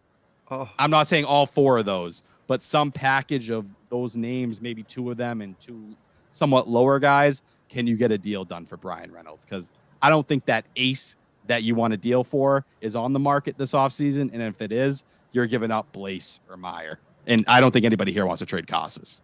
So Tyler, can I just confirm, you just stated that A, you feel that Casas is soft, and that B, you have zero interest in Mitch Haniger, correct? Yes, that is the Sports Hub take. Mitch Haniger. Did I mention John Henry's cheap and he doesn't care about the Red Sox? No, listen, I'm not one of those people. Mitch Haniger, yeah, that's a name I'd check in. I check in Trey Mancini as well. A lot of it's how it fits with stuff. But I think if you're, I like Mitch Haniger. There's a lot of injury concern there. So I wouldn't want him playing in the outfield that much. I think the hitting profile fits Fenway Park perfectly. But do I want to see him in right field at Fenway? No. Trey Mancini, you could get a similar situation as the Jose Abreu stuff where he can play first base. But God, I would have told you his hitting profile was perfect for Houston. And then he went and was horrendous when he got there. Made some plays in that playoff or in the World Series. But I think if you're going for the safest option, it's Jose Abreu. But even still, he's older than JD Martinez. The power is not what it was. It was 15 this past year. But the batted ball profile is still that Baseball Savant page. It's all red circles. So it's a balancing act. You're not going to find the perfect solution. I think he's the closest thing to that. Yeah, and everything else improved for Abreu, too. It was really just a drop in home runs. His strikeouts went down, his hits went up, his doubles went up. Everything went up except for the home run. So it's not, I don't think that the comparison to JD Martinez really works there. Also, he plays first base, so that's, you can actually put him on the field. And that's one of the biggest things. Alex Cora was pissed about that at the end of the year. He was like, JD Martinez, it was great that he started taking some grounders at first base before the games. But to have no flexibility at that point with JD, who could only suit up at DH, was dealing with back spasms, monthly at that point, it was not an easy sell. And I think Cora got frustrated with having kind of a lock on his roster. I think with Tristan Casas and Jose Abreu, hey, Jose, go play first base. We're going to give Casas a breather. Let's rotate, Xander in that day. Let's go about it another way. And you can still get those breathers because you have the functionability of your roster. Like we saw when JD used to go play left field and just, go play there for a day or two. And, we can kind of reset the roster and make sure Xander feels good over the course of the year. Devers feels good. Trevor Story feels good. All three of those guys were dealing with legit, banged up injuries and didn't look like themselves at points this year. Yeah, no, that couldn't agree more. I can confirm Jose Abreu smashes the shit out of baseballs in Fenway Park. I think he would be the ideal solution. Ed brought up a good name a little while ago, Justin Turner. To me, he's not my first pick, right? He may not be my second. I don't think I could be too upset if you tell me that Justin Turner is the DH, play a little third, give you a little first, has played in big games, handled New York, big market, LA. How do you feel about that name? Yeah, it's an idea. It's not a bad one. You know what I mean? I think he's one of those guys you go down the list a little bit. Mm-hmm. He's probably not at the top, but 38 years old at this point, can give you a little bit of that flexibility. I'll throw Justin Turner, Evan Longoria. You could have that conversation a little bit as well as someone who could play the infield. And it would be kind of weird, watching him be in a Red Sox uniform in the AL East. But both guys where there's something in the tank there. They're not at the end. The less questions, the better. And I feel like if I were to go Turner or even Longoria, I'd have more questions there than I would Abreu. And if I'm the Red Sox, in a year where you have, $83 million to spend before you hit the luxury tax, and you should be going at least $20 million over it, give me surer options. We don't need to take the same bets all the time. You'll sprinkle some in here and there. That's part of being a smart baseball team. But don't play a game at DH again, because we saw when you don't have that power what it can do to you. What's your dream offseason? Like with a realistic payroll, of around 230-ish, right? What's your dream? What's the roster look like? Yeah, the way I would go about it is basically in the rotation, I would go pay Kodai Senga. I think I'd bring him in. Yes, driving the bus on that. Beep, beep. I'd get him, and I would probably try to bring Nate Eovaldi back. Maybe it's Chris Bassett, depending on how things, but I think you can get Eovaldi a little cheaper. I'm not against considering moving Nick Pivetta. You can have the argument if you want to keep him in the bullpen or not. I appreciate the durability. I know there's I know there's some Nick Pivetta love here. Really loves Nicky Smooches. But I look at him as someone you're getting penny smooches. Yeah. And I look at Nick Pivetta. I think we're kind of seeing the ceiling. It's a true fit starter profile. I love the energy, but the issues against the AL East were almost uncompetitive at times, where he just kind of it's hard to watch a pitcher just when they don't have their stuff, he kind of collapses on himself. A bad Nick Pivetta start in about the first inning usually. And that's the kind of thing where if I'm the Red Sox and you have these stockpile of arms, I'm willing to take a risk, and bet on some more of the high upside here. Because I think with Nick Pivetta, could he be a trade candidate? He feels destined to go to Minnesota. They love 4.50 ERA pitchers. They will stack them up till the cows come home and believe they're going to figure it out that 1 year. But that's the way I would go. Nick Pivetta can be in the rotation. Maybe it's another name that gets moved around. But I think upside's important here. You need starts, though. That's real. But I would go get two of those arms. I would go and get Brian Reynolds for right field. That's where I would kind of target a lot of my trade assets. You're not going to break your bank. It's his first year ARB this year, so you're in a good spot in that position. Jose Abreu at DH would probably be my path. Catcher-wise, I'm a Sean Murphy fanboy. Yeah, that's not the biggest problem on your hands right now. Get Reese McGuire, Connor Wong can get the job done. Maybe Vasquez is sitting there, even though I think he's going to end up moving pretty quickly. I like the St. Louis idea that's been floated a ton. That feels right. But maybe Mike Zunino on a bounce. Oh back, yeah, right. Like, you get some power. A guy who can call a really good game. The Tampa Bay connection, obviously. And then if you're storing Connor Wong at AAA for another year, sure. If he plays his way out of it and Zunino's hitting 120, fuck off. You can go about it that way. And then at closer, I'm looking at Chris Martin, something like Chris Martin, Seth Lugo, and get me a lefty. Maybe Matt Strahm comes back. If he doesn't want to start, please, I don't want you back as a starter, Matt Strahm. You can come be a reliever for us. But I think you can do all that and get right in that 230 range while still taking care of Xander and getting the Devers extension done. It's a lot. It's a long to-do list. You had a good run, Tyler, other than the Nick Pivetta trade. You really fucking nailed it. I mean, have you seen a picture of him? Of Nick Pivetta? Yeah. He's a beautiful man. How the fuck do you trade that off your team? Seriously. Listen, I will never forget what he did in the postseason. I think that was some of the most electric baseball I ever watched. But if there is a deal with Nick Pivetta as the ARB prices go up that you can kind of fit that works for you, I think finding 4.50 ERA production from a starter isn't that hard. I think that's something you can find. How about Nick Pivetta, the closer? Now, see, that's a conversation I'd be willing to. Now, would he be into that? Is he willing to kind of... he moved to the bullpen in Philly, and he wasn't exactly happy about it at the time. So that's where I would kind of question. Put him in the pen versus here's a real shot to be a closer. Go look at what Edwin Diaz, the top closers, are getting paid. Go ahead. You got about 3 years until free agency. If you're the guy, you're going to get paid like the guy, right? Like you're going to make real money and you're going to get a crack at it. I don't think it's crazy, right? Like, you're throwing a guy, it's 3.7 walks per 9 and he's homer prone. So it's a little scary when you start talking that ninth inning role. But if you're saying someone who could feed off of it, sure. It feels like he has that DNA. Not that he was great in the bullpen in Philly, but I don't know. I think there might be more value him on the market to a team that's kind of looking for starters as a whole, looking for that depth, than maybe there would be if he's like a seventh inning arm. I like Nick Pivetta, and that trade's a win. For the Heim Bloom tally, that trade is a win, even if Connor Seabold is a disaster. One of maybe my least favorite Red Sox player in a very long time. No offense to him. Congratulations. I believe he just got married as well. So, good wishes to him. But I don't know. I just, Good wishes to you, but I hate you and I wish you'd die. but Nick Pivetta, fifth starter. Yes, 30 starts a season is very important. And if that's the reason they want to rely on him, I get it. You know what you're getting from him. But I think you can shoot for a little more ceiling there. I do. I think that I do have to argue a little bit with your description of him for the closer role because I think his stuff plays differently out of the pen than it would out of the rotation. I think that he's a little less home run prone. I think the fastball probably plays up a little bit higher, probably floating around 97, 98, 99 a little more. I think he's the kind of guy who thrives off the adrenaline. Now, what you're saying does make sense to me. I'm not quite as much of a Pivetta fan as Brady is, but I do think he's somebody who would thrive as a closer. So that's like the makeup there is undeniable. The one thing I would question, like the velocity did tick down in the starter role last year. So maybe this is a way he can get back to where he was, even in 2021, where it felt like more mid 90s than, 92, 93. And we know at that time he was trying to figure out the command a little bit.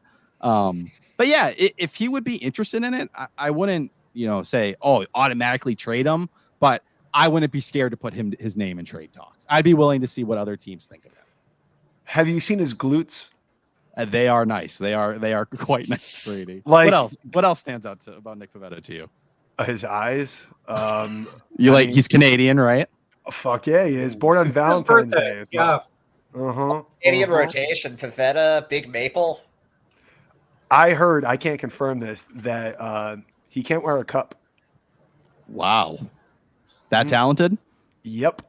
Well, that's something me and Nick Pivetta have in common. That's pretty crazy. I was going to say Tyler knows a lot about that. Now that you mention it, maybe there is a spot for Nick Pivetta. You guys are like twins. Oh God! We had Lenny DiNardo on, recently. Beautiful man. I checked out. I was listening to it. And Lenny, same thing. Lenny sees Nick Pivetta. His stuff plays as a closer. I get it as a starter. It's an up and down experience. But God damn, out of that pen, it would be fun. I look at Nick Pivetta and he's someone like that kind of electricity on the mountain. That's rare, man. That isn't stuff you see anymore. And you saw what it meant in the playoffs last year when he went out there. Like, he has all the ability in the world. And I think Nick Pivetta is just one of those guys you get frustrated with because he's better than what he puts out there a lot of the time. We see it, whether it's those 7-inning games where he looks as nasty as anyone. That curveball, talk about one of the sexiest curveballs in the game when it's going right. But yeah, it's just, when you're a 4 or 5 guy kind of back-to-back years, can you replace that kind of easily? I don't think it's that hard. But 30 starts is not always easy to replace, and that's something he offers.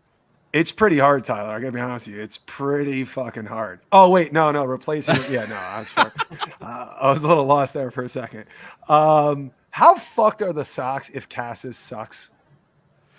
That would be bad. That would be very troubling. It's not that I'm worried about him being bad. I think it's the injury stuff.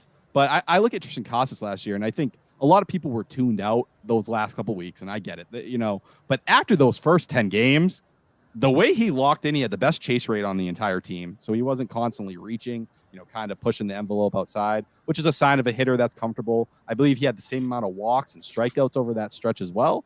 And it was like a 250 batting average, but with the OBP and the slugging, when that came around, he was like a 139 weighted runs created plus or something, well above league average as a hitter. So I'm not worried about the bat transitioning, and you throw in just good defense, something the Red Sox have not had at first base in a long time.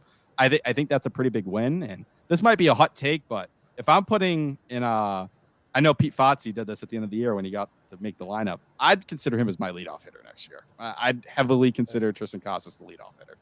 I would too, because he sees so many pitches. He's got his plate discipline, and you can make the case. I've heard people say, "Oh, well, he's not swinging at the pitches that he can hit. He's not aggressive enough." But fine, that works if you're a leadoff guy. You're seeing 6 pitches before the end of the first batter every time. Because the amount of 3-2 counts he was working it felt like it was almost every time he was up. He knows the strike zone better than the ump. Like, he's one of the few players you can really say that about. And I think last year, just in that small stretch, how comfortable he got. If there are going to be ups and downs in his first full year, 100%. That's just part of the experience.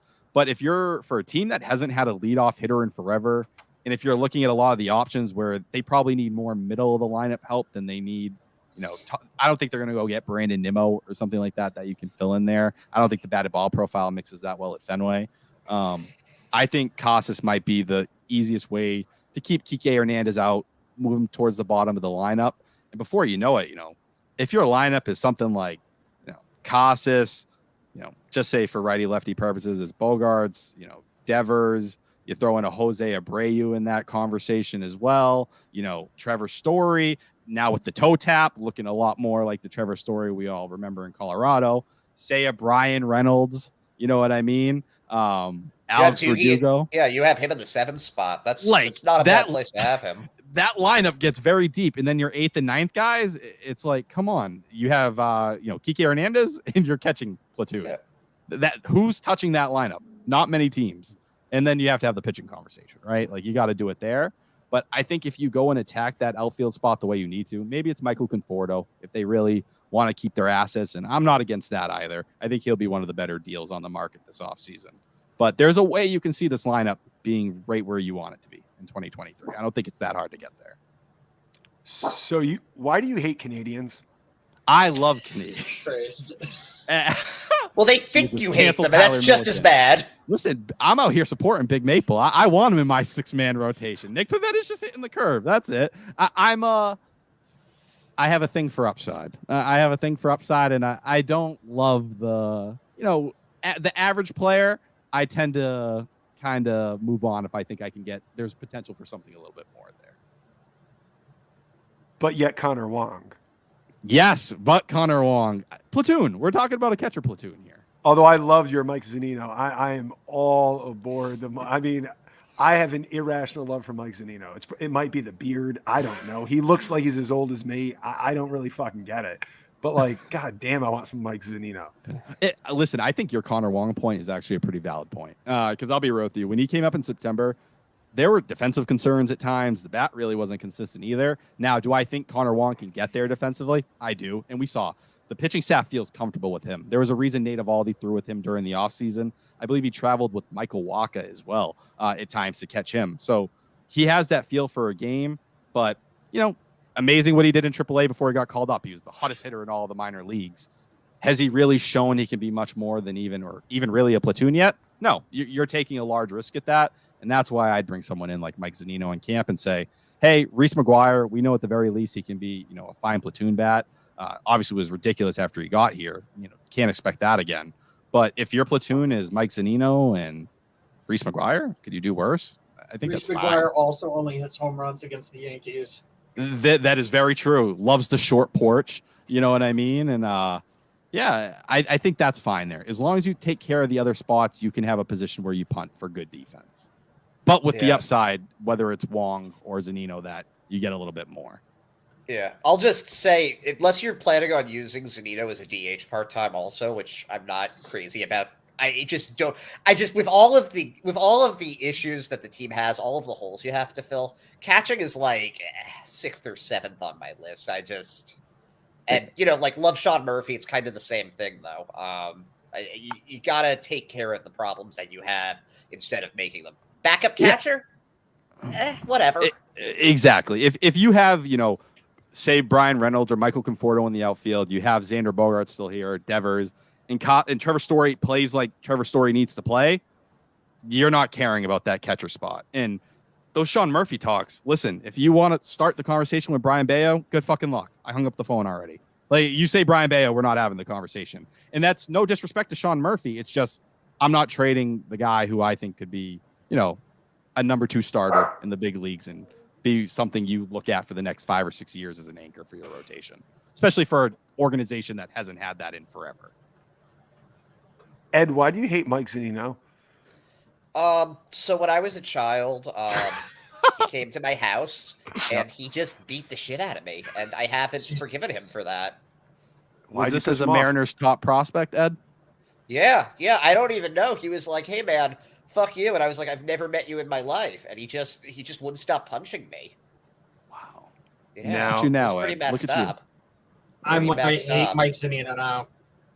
Wait, no, that wasn't Mike Zunino. Sorry about that. No, that wasn't Mike Zunino. That was his Tyler. fiance.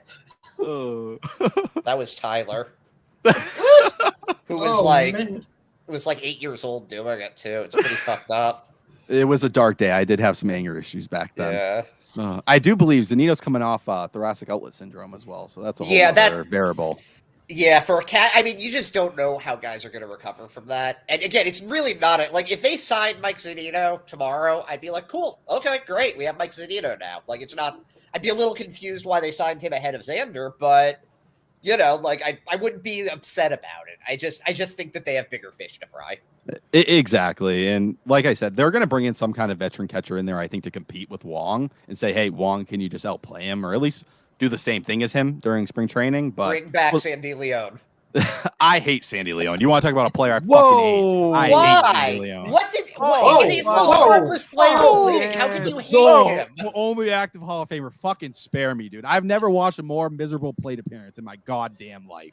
Have you seen Michael Chavis? I did see Michael Chavis. Chavis. And Sandy Leone made him look like a god. Sandy Leone has some of the most uncompetitive at bats I've never seen. Franchi Cordero in July. That was Sandy Leone every single year almost. Yeah, he's a number 2 catcher. What do you expect? I know it. It just made me ill. Listen, as Kevin Plawecki Jr. here, I appreciate someone who can make a little contact and maybe hit 300 once in a while. That's what I appreciate. Sandy Leone, listen, thank you. You played great defense. God, he was just one of those players that irked me every time I saw him step up to the plate. He just, What do you think maybe happened? It's because I could relate to him. But what do you think happened that year he hit 310? Remember, he had, I think it was 2016. He was like one of the best hitters on the team for a little while. 100%. And listen, if you go back, really, I hate to say this, I remember being a junior in high school, and the day they traded for Sandy Leone, was he in the Nationals organization at the time? Yes. I don't even remember. Was he? Yeah. Yep. I remember tweeting out, I was hyped. I was like, oh, we got Sandy Leone. This will work out pretty well. We got some nice depth here. A guy who can actually play a little defense behind the plate, something the Red Sox had needed. But yeah, I don't know. I like backup catchers, but I can also turn on them very quickly if the bats are that pathetic. Well, I got to tell you what I hate is that the year they got Sandy Leone, you were a junior in high school, because that makes me feel old. Where did you go to school, by the way? Whereabout are you from? So I'm in Brockton, Mass. So I went to Brockton High. It was like massive. Like we have 4,000 kids. So like truly like crazy experience down here, but it's good. You know what I mean? You realize like I went to Curry College. More kids went to my high school than they went to my college. So it was a nice experience. I grew up with the Brockton Rocks right here. So when all that stuff was going on this year with, David Ortiz's kid, Pedro's kid, Keith Falk's kid, it was nice. I could head right over to the ballpark. The Savannah Bananas are coming, I believe, next summer. So Brockton, we got a little stuff popping over here, and I was fortunate enough to grow up on the Brockton Rocks a little bit, even before they were just a collegiate summer team. Hey, Tyler, we know that Reese McGuire really enjoys a savings quite a bit. What do you think? How excited do you think he gets for Black Friday? Is coming up. Cyber Monday, and we know was that intentional. Was the coming up intentional there? I'm working on it, buddy. I'm working on. I just have a tough time. It's a sticky situation to go into a situation, okay? As we're coming into the off season here, right? Jesus Christ. Right? It's a hard predicament to be in. It is. All right. We don't want to be exposed at the catching position. Really makes you go after yourself thinking about it. Right. You don't want to grab at it all off season and just wonder what if, right? Yeah, you keep pulling back the layers and it really runs into some stuff. This has to be rehearsed. There's no way you guys are doing this off the top of your head. I refuse to believe it. No, this is right now. Continue. Right here. Okay. Keep it going. So as we're looking at it right now, because I know he's got great hands, right? I know that. So they say. Right? He's got great hands. Real good feel for himself and how his body works. And he knows how to handle a pitching staff, right? Right? With an emphasis on staff. Right? Yeah, right? And he is a strong and broad leader in the clubhouse, right? He is almost throbbing in the clubhouse. That, I mean, the way that you see him, he looks like nothing else they compared. Like, he just shows himself to the world and you have to just sit there and say, like, can I take all of that Reese McGuire in? Is it too much Reese McGuire for one organization to have? It could be. I don't think that's possible. As Tyler knows, it's never too much. No. As a man who suffers, from having an extremely large penis as well, it's not an easy life. I'm not out here busting nuts in front of Dollar Tree or anything like that. But like, listen, we all overcome our struggles in different ways. I would tell him not to do that again. But I will say, listen, everybody has needs, and at least like he owned up to it. He didn't try to run from it. I'll give him that. So I would contend also, Tyler. Continue. I mean, what was he supposed to do? Not be happy about those savings? Like, Dollar Tree is a great store. Is your issue the store? Like, it seems to me like if it was at like a no. If he was at a Family Dollar, I would want him released tomorrow. Dollar Tree, I can change my mind out. What if it was a Pizza Hut? Oh, get the fuck out. That's criminal. You're doing many years in jail. Pizza Hut? No, what about a Taco Bell? Look at the taco. Take a look at a taco. Take a good look at a taco, and I know where you're going with this one here. I don't know how you could do that after. My stomach is bothering me too much after Taco Bell. So is this like before the Taco Bell then? That's the only way it can work. No, we're just the taco itself. But like Taco Bell in the middle of the day, that's a bold move. Taco Bell at 2 a.m.? All right, that's most people. If you're doing that at Taco Bell at 2 a.m., I can understand. If you're at Taco Bell at 3 p.m., dude, I have serious concerns about what you're doing with your life. Does Reese McGuire show that maybe Major League Baseball players have too much time? 100%. 100%. And actually, I'll add on to it, listening to that Lenny DiNardo podcast you guys did, and he was talking about texting his now wife. That is another reason you could go and say too much time. Just sitting around, listen, you get bored, you have nuts to bust, and that's the path you walk down. It blows my mind. Wait, I didn't even fucking try that one there. All right. I'm a big fan of Reese McGuire, right? I like what he brought to the table. Ed, I'm sorry that Mike Zunino bludgeoned you, and it was Mike Zunino. He called. He confirmed. He was wearing his 8-year-old Tyler costume, though. He disguised himself. If Alex Cora was made available via trade, what team would you want him traded to? Wow. And as a manager? Mm-hmm. Which, for the record, if this ever happens, I quit. Right? I'm done. Wow. What team would I want Alex Cora to manage? I definitely wouldn't send him anywhere in the American League because I would never want to have to face him. Mm-hmm. I'd send him. I'd send him to the Dodgers. I definitely send him to the Dodgers because, number one, I'm not a big fan of Dave Roberts. I don't think he's a very good manager. And number two, I think if Alex Cora is there, they probably win the World Series almost every year. And we could see the true Dodgers model actually happen with Alex Cora because lately the Red Sox don't want to act like they're trying to do the same thing. So, Brady, are you transitioning into who would you take in as a manager if Alex Cora wasn't here? No. Well, it's Veritek, right? I have a theory on that I've been kind of exercising a little bit. So I want to hear this theory. The Will Venable situation, how do you think that's going to play out now? I would expect Veritek to move into that bench coach role, considering, he's been, partially he stepped away and said he hasn't wanted to manage yet, with his family situation and everything. But, we're a couple years removed. It's been, 7 years since he interviewed with the Mariners or something like that. That was a long time ago now. So, that still rings in my head. He wants to be a manager one day. I don't think it's that crazy. And, I listen, this is just a theory. If Chaim Bloom doesn't make it out of 2023, I don't think it would be insane if Alex Cora moves into a front office role with the Red Sox, a la Brad Stevens. Considering the work he's done in Puerto Rico, down in those leagues, there's been some GM work there. Alex Cora has made it clear he doesn't expect to manage forever, and we know how ownership feels about Alex Cora as a whole. If you don't want to have to bring in another GM and risk that whole pathway of saying, hey, another guy comes in, we're probably going to have to let him pick his own guy. We'd have to move on from the Alex Cora era. Could you move in? It'd be a complete typical Red Sox, 180 going from an analytic guy to, and Cora would need someone there to assist and work these things. Obviously moving into an MLB front office, but switch to a somewhat of an older school mindset, and you'd uplift Jason Veritek into that manager role as he stuck around over the years. What about, and hear me out here, Cora just says, fuck it all. I'm taking everything, right? I'm head of baseball ops. I'm the GM. I'm the bench coach. I'm the manager, right? And I'm getting a cut of all this. So like he's clearly making some real coin out of this. Is he But playing second base as well? backup infielder. Like he's a little bit, yep. Spot starter, because no one knows. He's got a little bit to him, right? How much value could Alex Cora bring to the organization in that regards? Just do it all. He'd be the most valuable person in all of baseball, after Shohei Ohtani.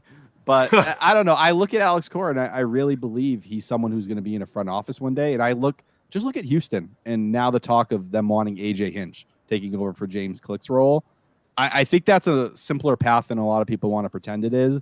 And there'd be a learning curve. There's no doubt about it. But we know how much ownership looks at Alex Cora, respects him, and considers him a key part. If you don't want to risk him going to another organization for the next 5 years or 4 years, and maybe, and he'd have to be up for this and him becoming part of that organization and looking there as his home, this might be a way to do it. Because I think if they do fire Bloom, there's going to be somewhat of a pushback towards this model that he's been building, which is the model I agree with and I would like to see built, but it would feel very Red Sox ownership-like to pivot in that kind of manner. If Theo wanted to come home, what would you do for him? Anything, whatever he asks. He could step in. He could drive Heimblum to the airport, and I love Heimblum, but it would be Theo. It's Theo Epstein. Come on, you're talking to the GOAT right now. There's no conversation to be had there. What more could you ask for? And listen, nobody's perfect. Theo made his mistakes when he was here. But if you're talking about someone or the model you hope to build, he's kind of the one who laid the blueprint, is he not? Like, you could get one of the guys that are, the new age guys that have tried to adopt it and put it together, or you could get the guy who's probably done it as well, if not better than anyone. Do you think Theo's bored with baseball? He's just too good at it? Yeah, I think that's why he wants to be commissioner. I think he looks at the commissioner role and he knows, like, fuck it, I've already beat the game. Why don't I just change the rules of the game and make it everything I want? Just fuck it up and turn it around. Like, I'll start modding this thing and turning it into my own world.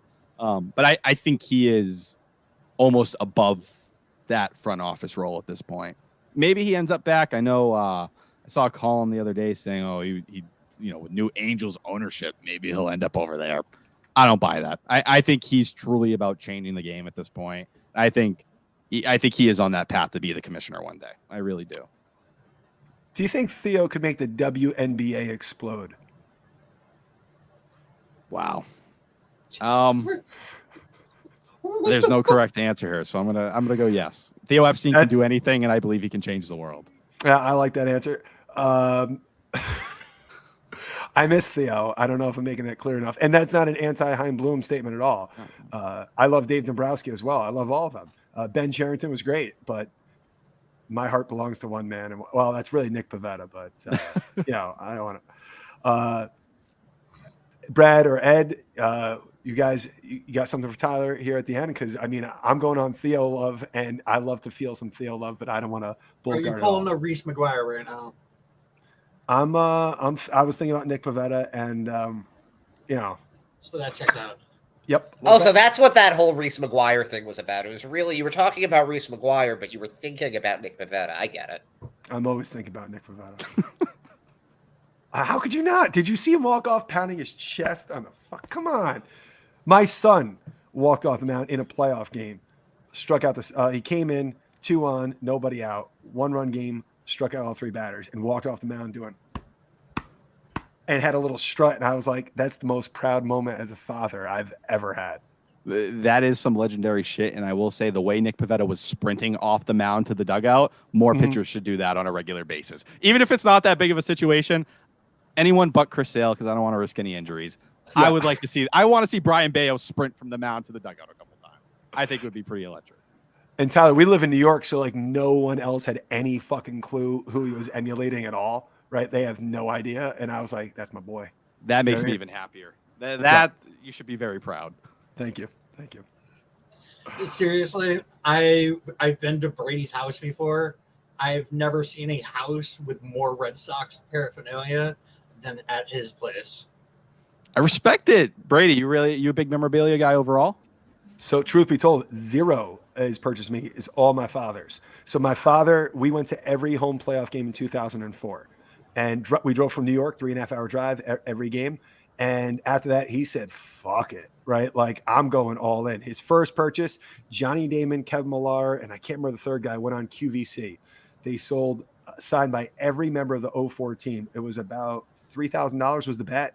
He calls me up and he goes, Ryan, you want one? I was like, no, I don't have $3,000 for a bet, Dad. No. I have Ted Joke's Williams on you, son. I do. Yeah. Ted Williams autograph bat. I got a Teddy Ball game. I have an 07 signed by every member of the 07 team. Wow. If you named it, Kurt Schilling, Big Poppy. I have a life-size Green Monster scoreboard that lights up for Game 3 of the 04 or Game 4, excuse me, of 04 ALCS, the comeback game. That's the backdrop of my bar with a lighting scoreboard that works. It was a 2-1 count on Big Poppy. So I have bought nothing. It's all of my father's memorabilia that needs to exist here, and it's a shrine to my dad. So when I go downstairs to watch the Sox, I'm hanging with my dad. Oh, what do you watch the Sox on? My projection TV, yes. Bougie projection TV. That's correct. I think that is one of the coolest things. The fact that you still can have those moments where you sit down in that shrine and you feel like you're watching that game with him.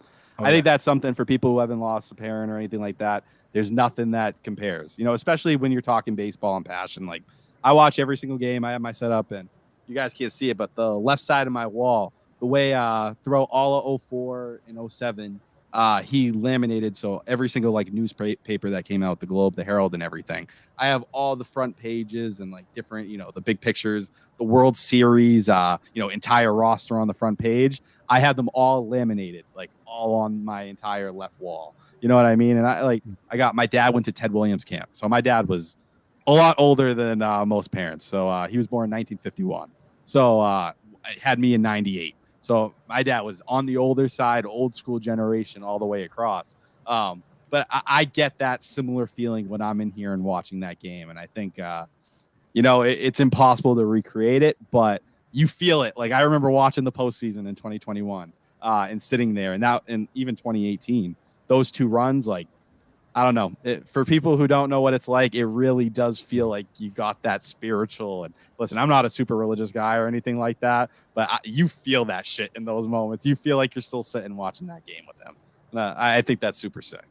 Yeah, no, it's unbelievable. I just can tell you one of my favorite stories of my dad is he really wanted the 04 bat signed by everyone, and he got it from John Henry, Theo Epstein, right? But he couldn't get Francona. Could not get Francona. So he writes Francona a handwritten note, mails it to him, and says, hey, I'd love to get it, explains the whole thing. And the one day he goes downstairs, comes back up, it's on a rain delay, the Red Sox are on a rain delay, and he sees on his cell phone a missed call, listens to the voicemail. Hey, John, it's Terry Francona of the Boston Red Sox. I got your letter. Yeah, signed the bat. We can meet up. Here's the number to the clubhouse. Give a call back. My dad calls me and he's like shaking. He's like, "Oh my God, I'm gonna call him right now." I'm like, "Don't call me, call him." He calls the number, and someone goes, "Sox clubhouse," and he tells him, "Yep, the whole story." And they, "How the fuck did you get this number?" Click, right? So he tries calling again, and they're like, "Nope." He tried multiple times, never could get him, and then finally he goes to Francona, writes a book. He goes to autograph session. And goes up, he tells Terry, and he goes, "I remember you. You're the retired cop from New York." He goes, "Yep." He goes, "Wait over here to the side." So all these people had shit to sign. He wouldn't sign anything. So now they're starting to get a little like, "Hey, this is bullshit. What the fuck, blah, blah, blah." Right at the end, he calls him up, signs my father's bat, joined up in the 04 thing. So A, I love that story, but B, Francona's fucking awesome. So, yeah, every time I'm down there watching Sox, my dad's right with me. Fuck yeah. And congratulations to Terry Francona once again showing why, AL Manager of the Year.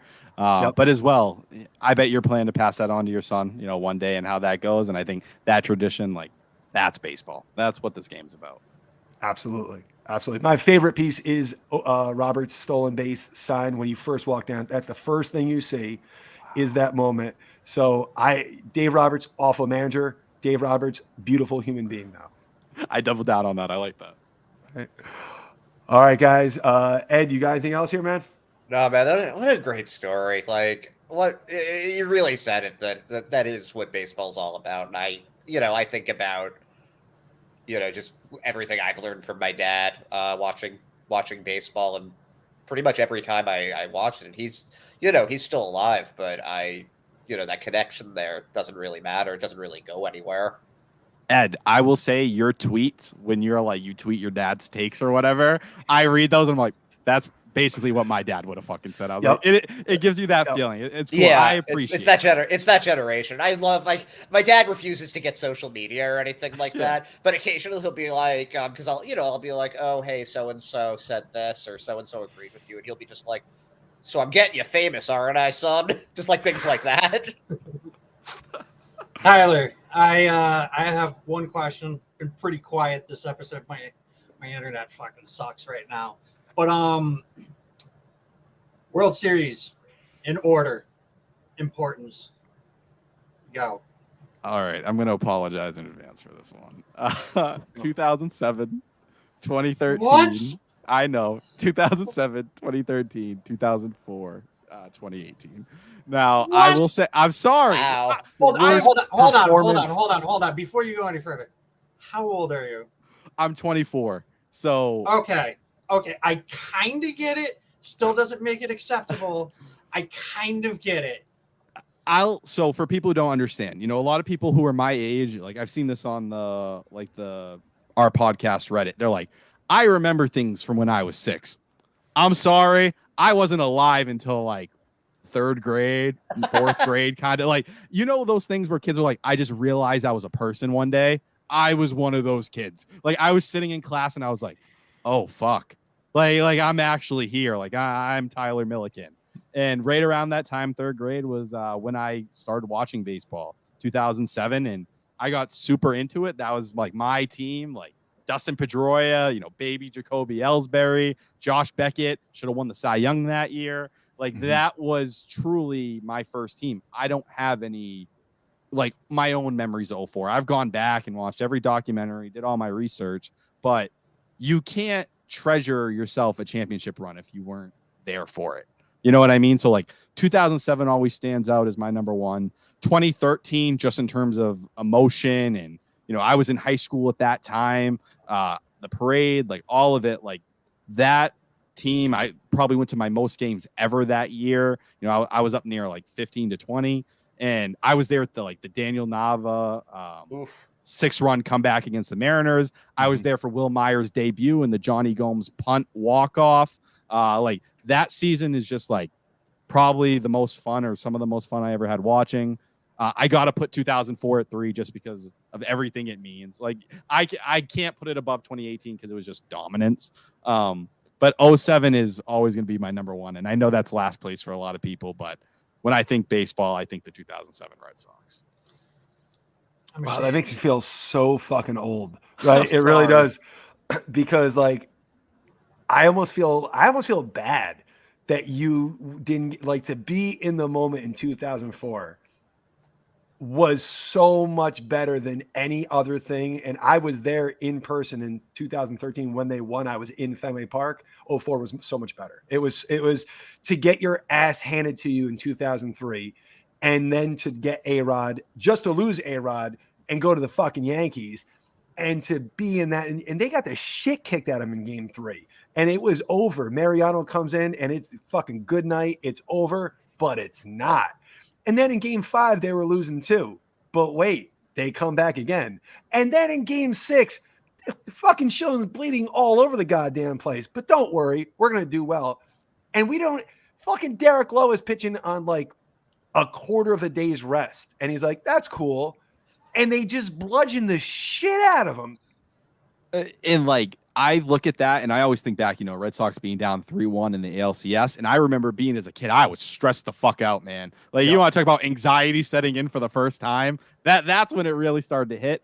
I can't imagine the feeling in 04, being down 3-0, battling back each single game the way they did. Like, That's a different level. And I don't like to be one of those people. Like if I don't remember it, I don't want to be a fraud and be like, oh, you know, like 04, like I remember all of it. I respect the history. I appreciate it. But I think like me and probably a lot of younger fans now, like 07 and 2013 will probably be the first ones. And scary enough, probably in 5 or 6 years, people will start talking about 2018 like that. And I'll have, you know, that same reaction.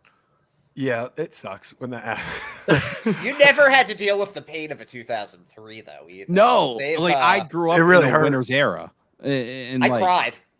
Yeah, I don't blame you. I bawled. I was a God. freshman in high school. It was the worst thing at that time that had ever happened to me. And, you know, things got a lot worse, as it turns out, as you get older. But yeah, I was a mess, and it made 2004 that much better just because I thought that was going to be their last shot of my lifetime. But like that's the real stuff. And I remember my dad, like him explaining it to me, and like as I got, you know, 2007, 2008, like you have no idea. You know what I mean? And like as a kid, you don't get it. You're like, oh no, like Red Sox are awesome, man. Like they just won again. But to realize how many people lived and never saw it, never got to actually enjoy it, waited all those years of pain. Like I read those stories of people like passed away like a year before, like grandfathers, and I'm like, that's me. Exactly. And I'm like, man, like that's powerful ass shit right there. And like I can't relate to it based on my age, but I can't, you know, people who love the Red Sox and through all those painful years, 86, whatever it may be. Oh, like I can't imagine, you know what I mean? Like it's just so beyond how my about reality. being a 7-year-old living in New York when that happens? That must have been some of the worst stuff. Going to school the next day wearing your full Red Sox gear because you're like, fuck y'all, man. That's my team. We're coming back. And we didn't, obviously. But it's not easy. Yeah, my grandfather was still alive in 04. That's why we're Red Sox fans. But he had full-blown dementia at that moment. So when the Sox win, I said, Grandpa, they finally won. And he goes, I'm a Yankee fan. Why are you telling me? I was like, oh, God. Grandpa, I mean, you talk about a man who hated the Yankees. Yeah. My grandfather could really hated the Yankees, right? Like, not that stuff you joke around. Fucking hated them. And he did not get to enjoy it. Yeah. And like that stuff, it sucks. You know what I mean? In that light, like, I think in my life, like in terms of heartbreak like that, like you guys talked about 03. If I saw Aaron Boone do that today, I legit don't know what I'd do with myself. Like, I think I'd have an actual mental breakdown. In 2011, when like, you know, the game 162 and how it all played out, I cried myself to sleep that night. So like, you know, that pain compared to what you guys felt in 03 isn't even, you know, different worlds, different universes. But I don't know the pain you guys went through. So I hope I never have to feel that. I really do. You won't. We hope that too. Yeah, you're right. Exactly. Unless, you know, 86 years go by. Hopefully not. Well, to give you an idea of the pain, I called my father right after. No lie, 10 minutes on the phone, not a word said to each other. Wow. What the fuck do you say? Yeah, you just want someone to be there next to you. That's it. My wife hates baseball. And she saw it and she's like, this is sucking. You shouldn't watch this shit anymore. Like she. What are you doing to yourself? Yeah. And to the point where she got into it for 04 just to like, good, shove it up that team's ass, right? Like a little bit. But when you make a phone call, 10 minutes, there's nothing to say. What the fuck? And he crushed it. I mean, Aaron Boone fucking launched that ball. It was over. And I remember it came right after a commercial. It was like, boop, die. All the hope. Just gone. Just fucking gone. Grady Little, just leave Pedro in. We know he's pitching on fucking fumes. No problem. Like Adam Ottavino looks at Pedro and goes, you don't know about being gassed. Like that guy, he had nothing left. And the bullpen was rested. I see now. Okay. I respect the pain coming through though. I get it. Like you need to voice that out. Even after 4 rings, it's you still feel that day's pain. And that tells it all. That 2003 team was stacked. Nomar deserves a ring. You know what I mean? Like he was, it was a really good team. It was a really good team that deserved to win. And it sucks that the fucking Yankees, but at least they didn't win the World Series that year. That's the saving grace. That's it. And that's the other thing. Like Nomar, like, dude, I never experienced any of the Nomar generations last hype. Hurts. And like that's another thing. Like people talk about, and like, you know, I'll post the highlights here and there on like a big historic day, but I have no memory of Nomar. Like I remember Nomar, you know, with the Dodgers, unfortunately with the A's. Like that's the Nomar that comes to my mind, unfortunately. is just unbelievable. He's just an unbelievable hitter. I mean, I know people don't like batting average, but when you're hitting 372. I mean, it's just stupid. I mean, he was really an unbelievable. I haven't seen a pure hitter like that within the Red Sox organization. There's nothing even close to him since. Yeah, even somebody like Mookie, they were very different hitters. Nomar was so aggressive; he would almost always swing at the first pitch, and I think he had one season. I think he struck out 27 times total. That's insanity. Yeah. And like, as someone who's gone back and looked at the stats, like I do believe it. Like, you want to compare Nomar versus Jeter, those early years. Say what you want about Derek Jeter, Nomar was on a different level.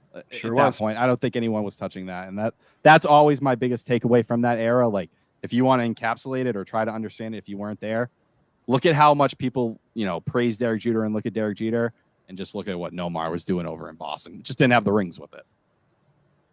Wow. Oh, lost Nomar. Nomar needs to be brought back in the organization in some way, some capacity. He's doing broadcasts with the Dodgers. I don't like that.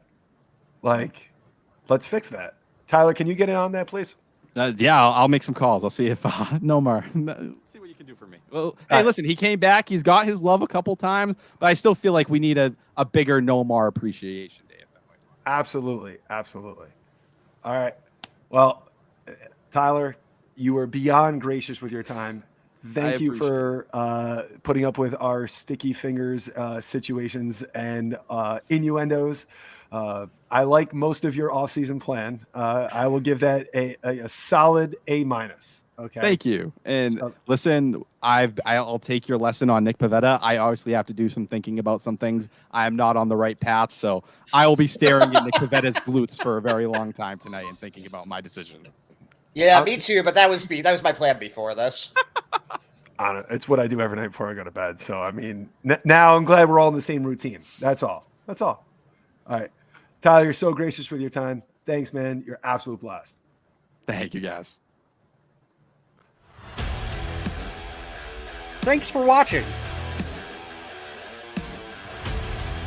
Make sure to follow us on Instagram, Twitter, and Facebook at Pesky Report. Make sure to like, subscribe, and leave a review. Thank you for listening to this Belly Up Sports Podcast Network product. Some said we go belly up, so we made it our name. And